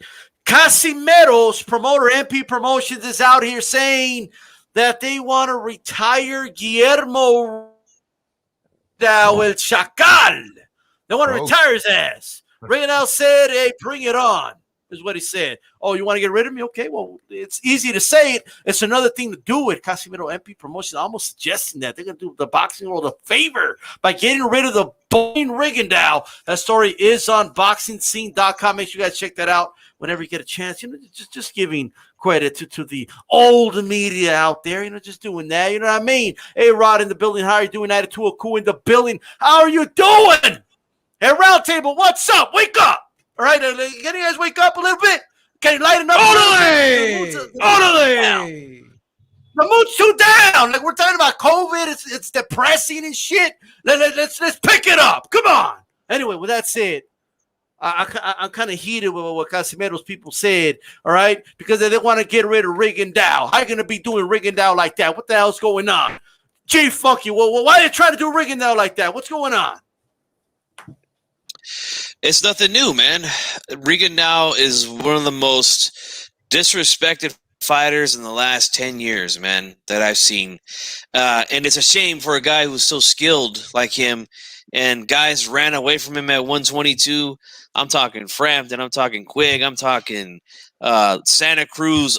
None of them dudes want to smoke with Rigo, man. They all ran away from him. So we'll see if this dude, obviously he's catching Rigo at the end of his career. He's definitely not in his prime anymore, but Rigo can still go. He still looks sharp to me. He still packs a good punch at 122. So I'm rolling with El Chacal until the fucking wheels fall off, man, because I really like that dude, man. He's been through a lot. He crushed the Golden Boy over at Top Rank, 7-8 years ago in Nonito Donaire. And Bob Arum wanted to throw him away like a piece of garbage after. It was one of the worst things I've ever seen. So I'm rolling with Rigo on this one, man. Yo, Rigo, Casimero wants that work. Although I hear the dude lives in an island somewhere and nobody can contact the dude. I guess no cell service and shit, and we don't know what's up with that dude. I don't know. Okay, hey, a milk car. All right, can Casimero retire Guillermo Rigondeaux? Will he retire at Chacal? Nah, he ain't retiring Rigo. And one thing me and G Funky have a lot in common, but one thing we definitely do have in common is our admiration of one of the most skillful fighters ever to lace a pair of gloves onto his fists and use those fists to knock motherfuckers out, even though his promoter was committing promotional malpractice, Bob Arum, and doing everything he could in his powers to undermine Rigo, because Rigo had the audacity to actually win a fight, a big fight, right here in New York City at the Radio City Music Hall. I was there. My sister Carmen was there. My cousin Papa was there. We were chanting, Rigo, Rigo, Rigo at the back. And guess what? Rigo did the business on Nonito, and since then, he has not been on the good side of Bob Arum. But you know what? I digress. The point is, Rigo, even at age 40, has the skills to defeat Casimero. There's only really one guy at 118 that I think could potentially retire Rigo, even at the age of 40. And it's no secret who that guy is. That's Inoue. That's the monster. That's about it. Okay. And I still see Rigo going 12 rounds with him, much the way Nonito did. So Rigo's the man. He's still my favorite active fighter because he's still active. All right. To me, he's one of the most, I would say, it's upsetting stories of my time as a boxing observer and boxing fan, what has happened to that man. And I hope one day comes when people see Rigo with the same lenses that G Funky does, through those, blacked out lenses, and me through my clear lenses, because he is one of the greatest ever to do it. All hail Rigo. All hail Rigondeaux. That's my intro, ladies and gentlemen. Due to some violent content, parental discretion is advised. All right? Playing or what? Absolutely. I think he beats right. him anyway. Hey, yo, B, talk to me. Can Casimero retire Rigondeaux? Well, I use my B vision. That's my lens. And I don't think he's going to retire him. I think Guillermo Rigondeaux has shown us that he could still fight. He's a very skilled fighter. He's got that style that translate well. It transcends well into your later years. He's not a guy that's taken a lot of punishment in his career. He fights at a slow pace, always fought at a slow pace, but he's a very dangerous puncher. He's a very sneaky, surprise type puncher, very explosive puncher, particularly with that left hand. So Casimero is a guy who doesn't have the greatest defense in the world. He likes to exchange. He's very aggressive. He has a style that could probably play right into Rigondeaux's style. So the fight's very intriguing because of that. And I'd love to see the fight. I think I would pick Rigondeaux in the fight, to be honest with you. I think he's a little bit too crafty for the young guy, in my opinion. There you go. There you go. 408 from the shoe shine. Talk to me. I mean, is Casimero, is MP Promotions, overstepping the line here? Like, what's going on? You think, because Rigondeaux said, okay, you think you can do that? Bring it on then. Bring it on, he said. You think he'll do the fight? We just talked about Povetkin suddenly getting old in his 40s. Rigondeaux is a marvel. He's a freak of nature. Him and Manny Pacquiao, for the smaller weight classes to be performing at that level at 40. I just was blown away just realizing he's 40, and that fight with Nonito Donaire was, 2013? But he still appears to be, like you guys pointed out, he's taken very little punishment. And Casimero, I don't see him beating a 40-year-old Rigondeaux either. I think it's a fight that real, true, pure boxing fans can't wait to see. It's definitely going to be, if it happens this year, it's a unification match that is going to be, it has a potential to be something really special that night. That's right. That's right. And you know what? The other thing that he's saying, he's going monster hunting. Rigondeaux said. Now, I don't know if at this age, I don't know if he could make 118 pounds, but if he can, hey, if he still's got a little bit left in him, that guy's a problem for anybody in those weight classes. He was 117 pounds. Right? He was 117 pounds in his last fight. Yeah, I mean he's the WBA champ at 118. Yep. I mean, he's a natural 118 pounder, which is why all these fans of Lomachenko that want to boast and brag and act like what Lomachenko did was so great because he beat Rigo. Look, Rigo's a 118 pounder that went up to 130 to fight Lomachenko. Had no business going up there. No business. But you know what? He had to. He wasn't getting any big money fights with his bitch ass promoter. Yeah, because Frampton didn't want to fight him. Okay, Leo Santa Cruz didn't want to fight him. Okay, Quig didn't want to fight him. Nobody wanted to fight this dude. The one that did fight him, and I got to give him credit, is Nonito Donaire. So shout out to Nonito Donaire. Okay, he fought him when he was getting all that HBO hype. Yep. But we all know what happened. Nonito Donaire was cowering in the 12th round. Remember how Nonito was like this? He had him cowering and shit. You know what I mean? That's what Rigondeaux did. Okay, and by far, my favorite Cuban out of that bunch, whether it's Gamboa or G Funky's boy Lara. Okay, like the Rigo is definitely my favorite. Okay, because Rigo actually stood in the pocket and he actually made dudes miss and made them pay. Right, and these guys, they didn't want to throw. Becco was like 3 feet away from the guy and didn't want to throw a punch because he knew what was going to happen. He tried to throw a punch. Rigo was literally like with his hands down, standing in front of him, and he wouldn't throw anything, bro. Like Becco wouldn't throw anything. But I'm what I love. I digress. I didn't want to have anything else to add. You know what I love about Lomachenko fanboys is this, man. They'll brag all day long about how he made Rigo. Oh, Rigo quit. But then again, they'll make excuses when Lomachenko got his ass beat against Lopez about, he don't belong in that weight class. He's too small. I guess Rigo's not too small or what? Come on, man. Knock it off. So true. Knock the shit off, okay? They're like, shout out to Orlando Salido. He took that O from Loma, right? He's not Lomachenko. He's Lomachenk because he took you. All right? That's right. Okay, he took that O from him. He snatched it. Okay, it's Salido. You got to put the extra O in it. You know what I mean? I'm just saying.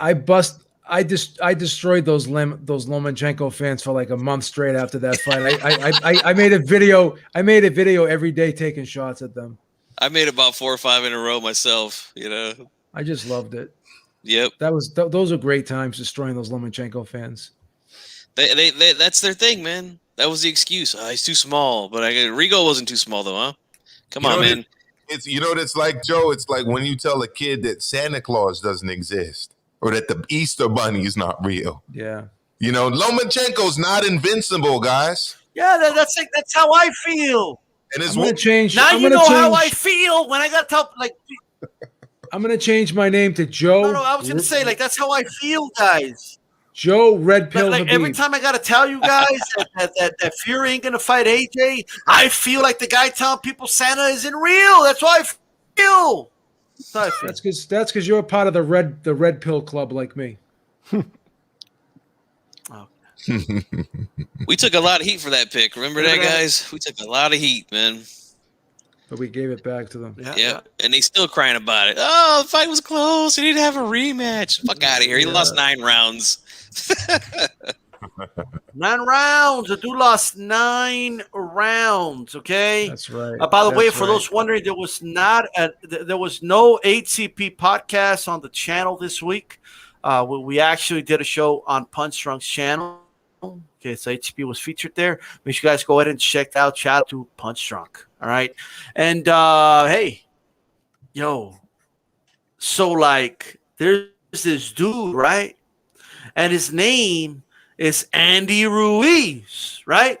And bro, you know what he did? Like they have this dude rolling up his shorts now.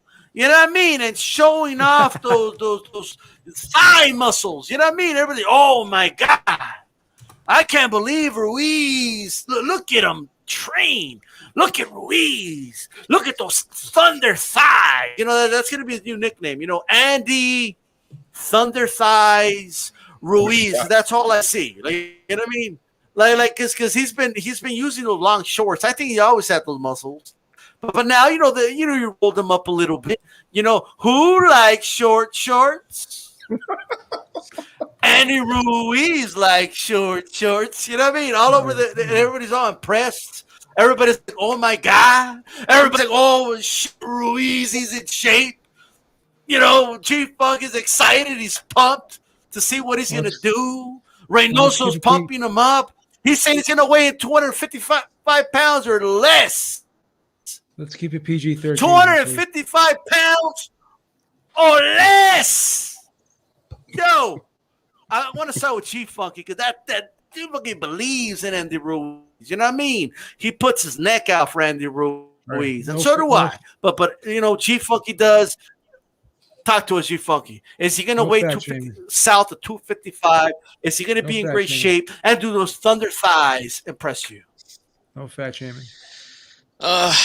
You know, it is looking pretty impressive from what I've seen. He's not, hiding like he was in his training camp against AJ in the rematch.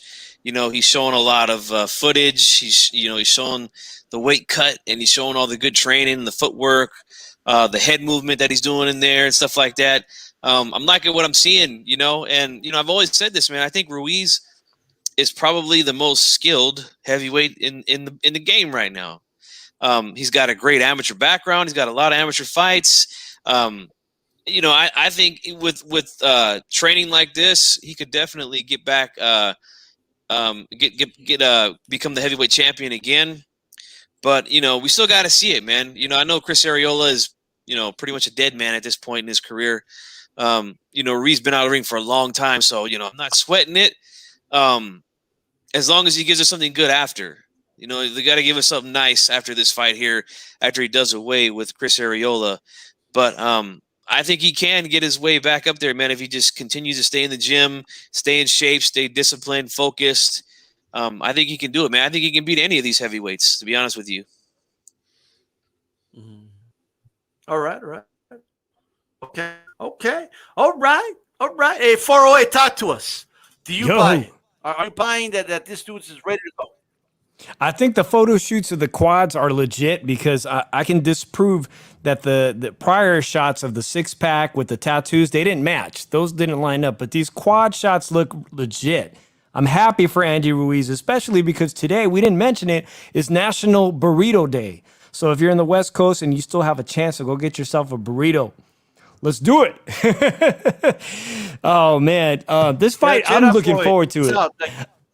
I'm looking forward to this fight. This photo? Yes, I do. And I think he looks good, and I hope it doesn't take anything off his power. We know he has fast hands, and I hope he's going to display those. I do feel bad for Chris Arreola if he starts to take a whooping because he is past his prime. He's given me I've enjoyed watching him over the years. He's a very colorful guy, a guy that doesn't shy away from crying at the end of the fight.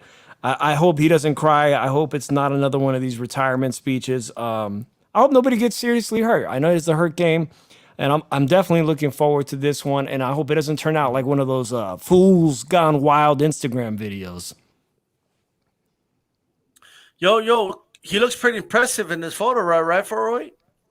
Yeah, he looks good. Again, the only concern is wonder if it's going to take any power off his shots, because I kind of feel like Andy Ruiz carries still a lot of power somewhere in between his fattest and this picture. Mm-hmm. Maybe he's taken off too much, but even if he did take off too much, it's probably going to be more than enough to dispel of an aging Chris Arreola. Hey, guy, he looks impressive, right? I mean, oh my God. Yeah. The only problem with this picture is he took that picture before the second Joshua fight. Oh, He looked impressive then. People are, oh my God, he looks good. He's training with Michael Hunter. He's in the best shape of his life. You know what I mean? And I don't know, but he let me down, bro. I felt lied to. You know what I mean? That's what I felt. Come to fight, it wasn't a real deal. But I'm just saying, a milk car, talk to us. I mean, if I go like this, do I look any slimmer? If I go like that, angles. If I use that angle, do I look a little slimmer? I don't know. Look, the fact is, guys, how tall is Andy Ruiz? You guys are acting like 255 pounds is a good weight for a guy that's 6'2". I mean, if I go to my local doctor out here in the South Bronx that I usually attend, a nice Indian man, elderly Indian man, shout out to Dr. Patel. He's a good dude. Okay. He tell you that that's clinically obese. 255 pounds for a 6'2" dude is not a good, healthy weight. It just is not. David Haye, 6'3". What did David Haye weigh at? About 220. All right. Evander Holyfield, 6'2". What did Evander Holyfield weigh at? About 220 or less. Okay. And you know what? I don't even think Andy Ruiz is 6'2". He's about I mean, he's listed as 6'2". I saw him live at the weigh-in here in New York City. He's about 6 feet. I was up close and personal with Andy Ruiz. That dude is not 6'2". I'm 6'4". All right, and my weight is around 225 right now, and I was significantly taller than Andy Ruiz. So, you know, I'm not gonna say that Andy Ruiz weighing in at 255 is like some great, you know, weight. I mean, is it better than 300 pounds? Yes. Is it ideal weight? No. And ideally, Andy Ruiz should probably be fighting in the cruiserweight division. I'm sorry to say it, but he should. He beat AJ. That was a great accomplishment. But you look at the dude. Look at that picture that D-Style's showing on the left. That is not an optimal heavyweight. No one's ever going to be able to convince me of that. And this whole, you know, all of that stuff with the looking slimmer angle, that's never going to fool me again. It fooled me once. I don't think it's going to fool me twice. Right. Look at this guy. Look. Hey, but Haye didn't have those thunder thighs, bro. Look at those thighs, bro. Look at those thighs. You know, I'm just saying. Who likes short shorts?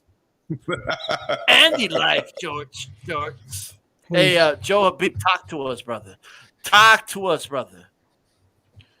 What's going on with Ruiz, brother?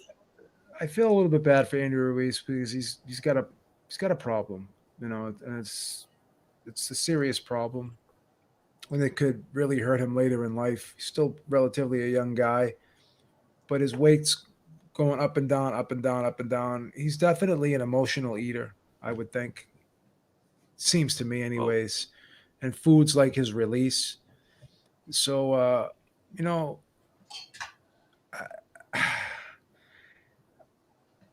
I just, it's hard to really look at Andy Ruiz and just not be a little bit skeptical about what comes out of the guy's mouth, because if the focal point of getting ready for a fight is my weight, and you're a heavyweight boxer where you don't really have to make weight, then you have to ask yourself how much effort and emphasis is being put on actually getting ready for the fight itself in terms of tactics, just the sparring itself. If every camp is going to be a fat camp, then how much are you really honing your craft, honing your skills? How much better can you get if it's all about, if it's always going to be about my weight? You know what I mean? So that's the thing. And if his weight's constantly fluctuating like this, and he can't maintain a healthy weight, then what is he actually doing? Because he's constantly going up, down, up, down, up, down. That's horrible for your heart. It's horrible for your hormones. It's horrible for your your health in general. So I don't know. I just actually feel bad for the guy. I know he's got an issue. I hope there's something that can be done. If he can get help for the issue that he has, maybe he needs some counseling for it, but he definitely has an eating disorder. There's no question about that. And I think this eating disorder, a lot of us like to make fun of it and make jokes about it, and that's all well and good. But I actually think that this is a serious condition that he has. I think that he needs some type of counseling. He needs some type of help for it. You know who it reminds me of, Joe? A fighter of my adolescence, Riddick Big Daddy Bo. Riddick Bo, it's the same thing. His training camps were fat camps. Yeah. The question about Riddick Bowe was not about his skills. It was about whether or not Riddick Bowe was going to be in shape for a fight. That's the point that it got to until he ended up retiring from the sport because of his lack of discipline with eating and maintaining weight. I mean, no one can question Big Daddy Bowe's skills. Well, I have to say this. Of course, it's an issue with discipline, but I like I said, in my opinion, I think it's even more than just the discipline. I think it's a disorder. I think it's psychological. I agree. I definitely agree with that. I think it's a psychological thing. For both of them. For both. And I already know this little guy down here in the corner with the sock hat on is going to start fat shaming. I already know what he's going to do. I don't know. Whoa! Oh, I'm attacking. I'm attacking. Who does it remind you of? He's gonna fight him. He's about to fight the dude. He reminds me of. Okay. Can I tell you why there's a soft spot in my heart? Can I tell you why there's a soft spot in my heart for a guy like Andy Ruiz? Because I used to be big and fat, and that's the weight, and I kept it off. Go ahead. I was close to 300 pounds as an adolescent, so I know how it is to have eating problems. A lot of it is emotional. The brain's a funny organ, man, and it's constantly looking for gratification. And when you can't get gratification in one area, you're going to look for it in another area. And sometimes, you can go off the deep end. You can go to extremes. You can go to excess. The brain loves dopamine. The brain loves endorphins. The brain loves that likes to feel good. The brain likes that adrenaline rush every now and then. So, what are you going to do? Chris Arreola, like his trainer, Ramirez, is that the dude's last name? No, it's Joe Goosen Whatever now. his name is. Joe Goosen trains him now. Yeah. No, but before him, who was the dude? Henry Ramirez, or what's his name? Henry Ramirez. Yeah, Henry Ramirez, yeah. Henry, Henry. Okay, yeah. So, like, he used to say that he would be knocking on the door, almost begging Arreola to get out of his room to train. Okay? Chris Arreola, I mean, this is a guy, that's who he reminds me of. He's just a more skilled, better fighter, obviously, version of Chris Arreola is what Andy Ruiz is. Yeah. And just, he doesn't talk as much trash, obviously. Chris Arreola had a more, like, filthy mouth and stuff like that, but that's what it reminds me of. All right? Just don't No. Well, look, he just needs to be told, okay, he needs to hear that, because he says the haters motivate him, right? That's what he said. He said, the haters, they motivate me, to be better. And okay, I'm going to hate, motherfucker. I don't think you're going to do it. I don't think you're going to be below 255 pounds. I think you're capping. I think you're lying. Okay? I think that's what you're doing. I think you're full of shit. And if you're not going to do it for the next fight because you're lying. Easy. That's right. Easy. So now prove me wrong. Okay? Go ahead, prove me wrong, Andy Ruiz. Please, I want to be wrong, but go ahead and prove me wrong. You're fucking lying. That's what I think. All right? I think this picture is shit, just like that picture you took when you were like this. Hey, you guys remember that picture? When he was like this, and and then he used the filter that made his face look thinner. He was like this at the speed bag. Remember that picture? You remember that picture? Right? Oh no, Andy, he looks so good. He looks so look at Andy, baby. I gotta see videos of this dude that like he's not even sweating, and they start the video, and then he starts jumping rope. I mean, come on, what's going on here? I'm going to make a prediction. I get that he's showing. Go ahead. What's your prediction? I'm sorry. I'm going to make a prediction. He steps on the scale. He's going to weigh 262. Hey, let's see who's closer. I think it's going to be 278. No, come on. What do you guys got? What do you guys got? I say 262. We do something. 268. We do something here in New York City called Fitness Gram, which is a physical fitness test that is administered to all students. It includes the push-up, the curl, the abdominal curl, the pull-up test. There's a body mass index test. We've administered it to all students. Chris Arreola would not fare too well on the body mass index component of Fitness Gram and the muscle to fat ratio component. And that's a shame, considering that this is a guy who's held and contested for twice the heavyweight championship of the world. He's a heavyweight. But he has to get in better physical condition. I don't know if he needs to go keto, if he needs to go low carb, if he needs to. Yeah, I'm just saying, Joe. Come on. But here's the thing, Makar. He's always been a fat kid. I don't need him to be like. Somebody said, like somebody put in the chat. I think it was Alexa said, he's never going to be a chiseled out guy or whatever she said. No, I know that. I know he's not going to be a bodybuilder or whatever. I know that. Listen to Alexa. I know that. Like, I don't need him.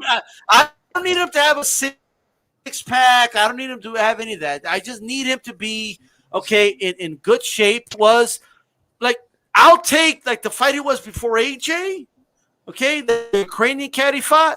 Dimanchenko. Right? Chinchenko, whatever. Dimanchenko. You want this guy to take his robe off.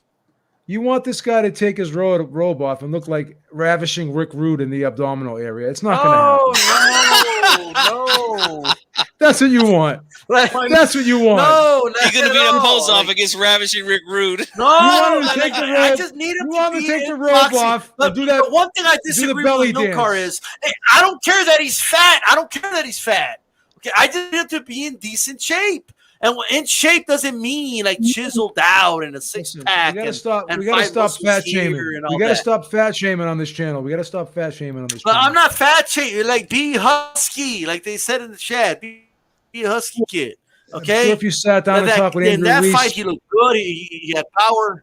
Like I'm telling you right now, the guy, he's doing his thing. I'm just saying, but just show me his discipline. I want to see discipline. I want to see, an Andy Ruiz that we saw in that first AJ fight.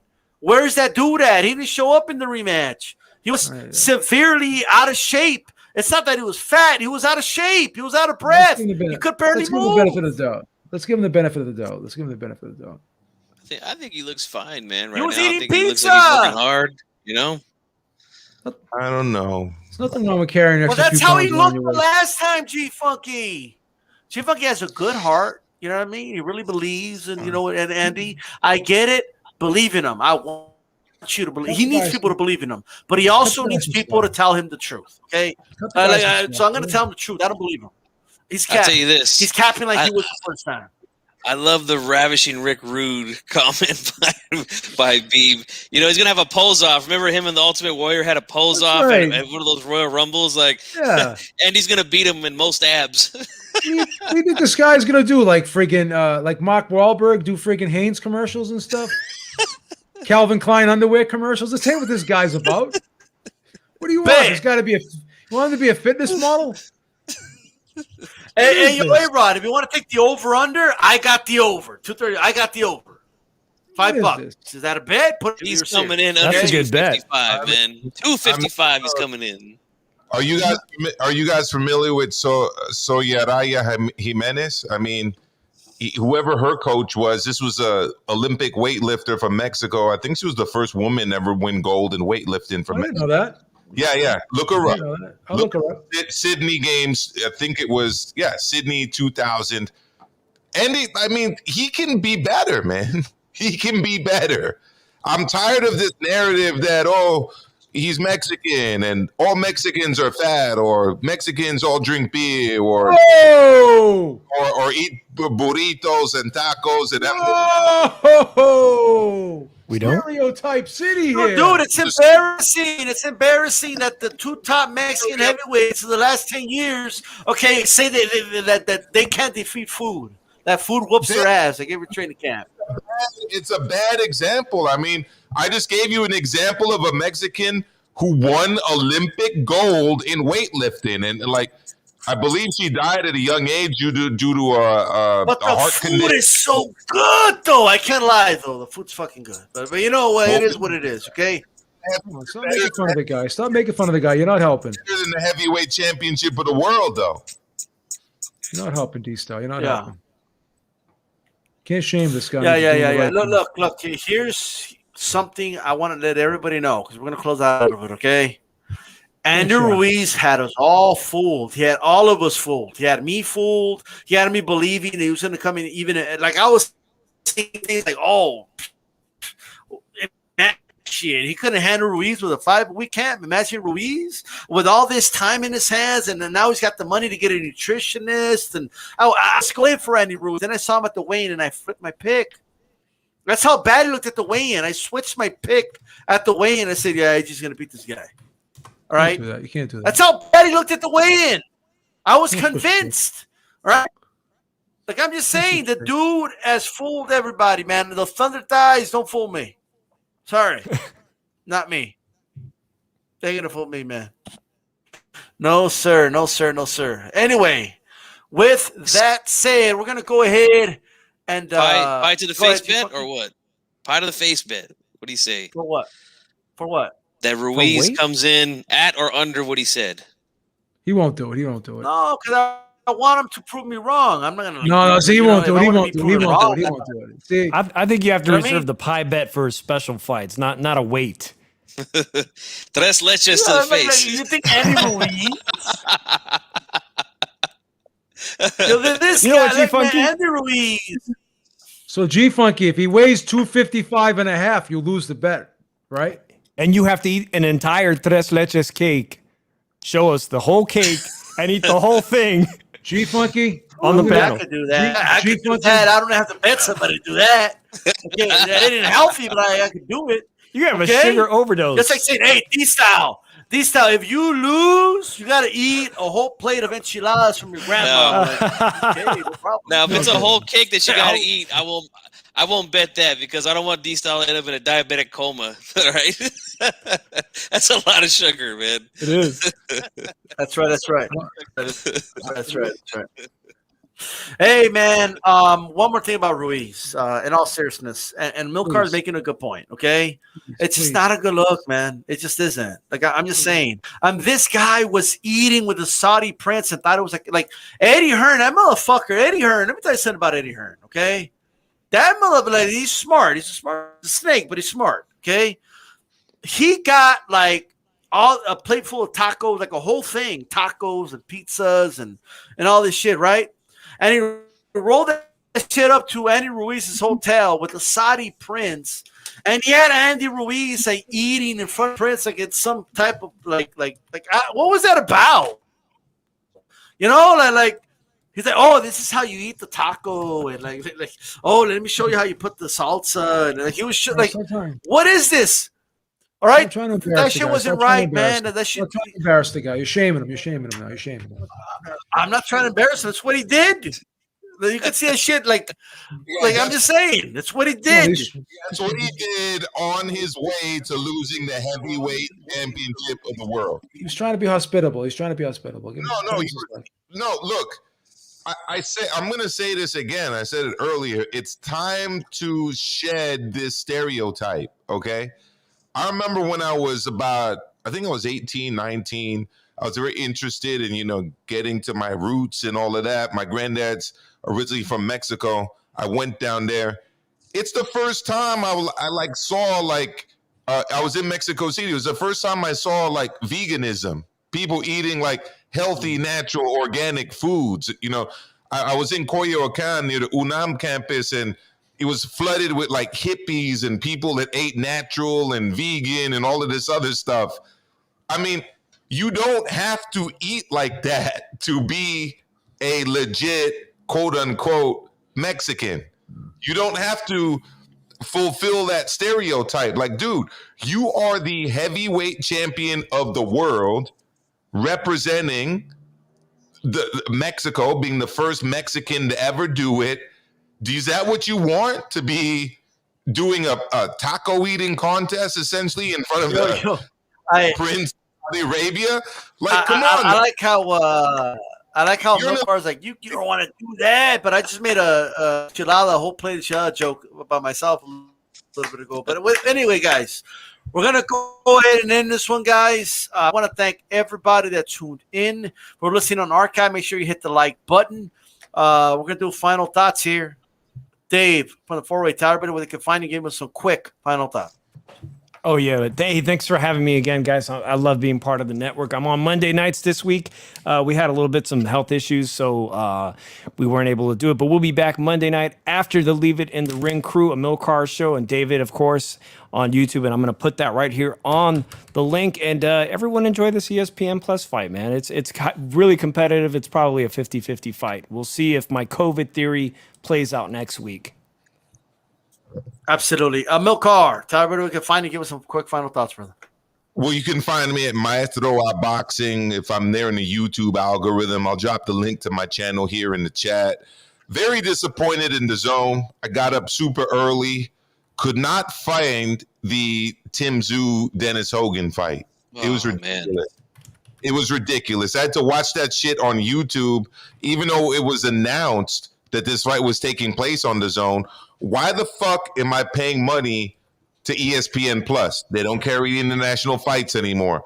Why the fuck was it announced it was on the zone? Couldn't find it on the zone. Anyways, I'm going to end this on something positive, okay? Tim Tszyu is the truth. Tim Tszyu knocked the fuck out of Dennis Hogan. Jaime Munguia didn't do that. I don't think anybody else has done to Dennis Hogan what Tim Tszyu did. Son of the legend, son of the all-time great, son of the Hall of Famer, Kostya Tszyu, Konstantin Tszyu, his son, the prodigal son, Tim Tszyu, knocked out Dennis Hogan. I'm a fan of Kostya. I'm a fan of Tim Tszyu. I'm looking forward to bigger and better things for the young man. Next step, let's get that fight with the WBO champion. Let's get that WBO belt. Take that belt, make a few meaningless defenses of it, and if Charlo's still around, take on Charlo. That's what I want to see. All right. Gotcha. Wow. Tim Tszyu. Whoa, pull the plug on him there. Pull the plug. Hey, Joe Habiba, give us some final thoughts, brother, and tell everybody where they could find you. Well, I'm everywhere. First of all, I'm omnipresent. No, but you can find me at JB1 on Twitter. You can find me on YouTube at Ringside Reporter. Just want to send a message out to the kids. We heard a lot of negative things about weight on this show tonight, and I just want to let you kids know that it's not always about what's on the outside. It's about what's on the inside. And you kids can do anything you want. Don't always focus on, looks or what have you. And when you see someone who's heavy, you don't make fun of that kid, all right? Because it's very mean to make fun of and bully kids who are a little bit overweight or kids that are heavier than you. So let's just get that out of the way. We got a Cut it. Cut it. I know what you're gonna do. Cut it. Cut it. All right. So yeah, we got a very intriguing fight coming up on Saturday. This is sort of like a passing of the torch fight, if you really want to know. You got an older veteran in Frampton who's fighting for his life, not necessarily his life, but he's fighting for the life of his career. And this is a do or die fight for him. He said so himself. And then you got Jamal Herring, who this is going to be really his first big fight. So this is going to be his entrance into big time boxing. So he's got a chance to prove whether or not if he belongs there or not. So I'm looking forward to this fight. I'm going to still ride with Herring. Hey, shout out to me, being accused of doing things I didn't do. You know what I mean? I love fat people. Shout out to everyone. Whoa! I love all of you. Whoa! Can't use the F word. Can't use the F word. Yo, G Funky, give us some final thoughts. I'm going to say this, man. Ruiz is going to shock everyone when he comes in tremendous shape for Chris Arreola and he recaptures the heavyweight title of the world. I think that he's, like I said, I think he's the most skilled heavyweight right now. The amateur pedigree. We see, the fast hands, good counter punching. The guy can box, man, but he just has a problem with his weight. Can't keep it off. I'm hoping that being down there with Reynoso and Canelo will help him keep him on the right path, And, I'm doing my part. You guys always see me here. Like I'm drinking the coconut water today, even got the regular water, So, I'm doing my part of Milk Car, all right, to try to break the stereotype. But Funky went pescatarian. You're eating fish and veggies now, right? Yeah, man. Yeah. So, yeah, I just want to say this weekend, I guess we got some decent fights, Herring and Frampton, it's an all right fight. I just hope Herring, wins this way. They could go right off into the sunset. I think it's time for him to fucking D-style. But I just want to also thank everyone that tuned in. Make sure you hit the like button and keep supporting the channels here, man. Everybody here has got a good channel. Make sure you subscribe and check out all the shows, man. You guys know where you can find me here on YouTube. So I'll see you guys on the next one, man. What are they? Look. I used to be a fat ass, bro, but you know what? I decided that I'm gonna stop being a fat ass. Right? Right, don't want to be a fat ass? Stop being a fat ass. Please. All right? Anyway, probably the worst advice possible given, and not a great defense, but either way, all right? I'm just saying, all right? As I said, Andrew Ruiz, give me a call. I'll tell you what. As I said to all you youngsters out there, don't listen to this negativity, man. You guys can still live productive lives. It's not always about your weight. You can still do good things in the world. This isn't negativity. This is an example that you could change your life, you could turn your life around, and you could do something better for yourself. It's all about progress, not perfection. That's what life's about. Progress, not perfection. D-Style discovered Richard Simmons. That's what happened. Oh, I'm a pony. Remember that movie? Anyway, with that said, this is D-Style Boxing.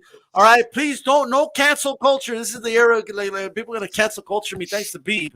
But with that said, this is D-Style Boxing. Keep it boxing. Prove me wrong, Ruiz. I'm out. Peace.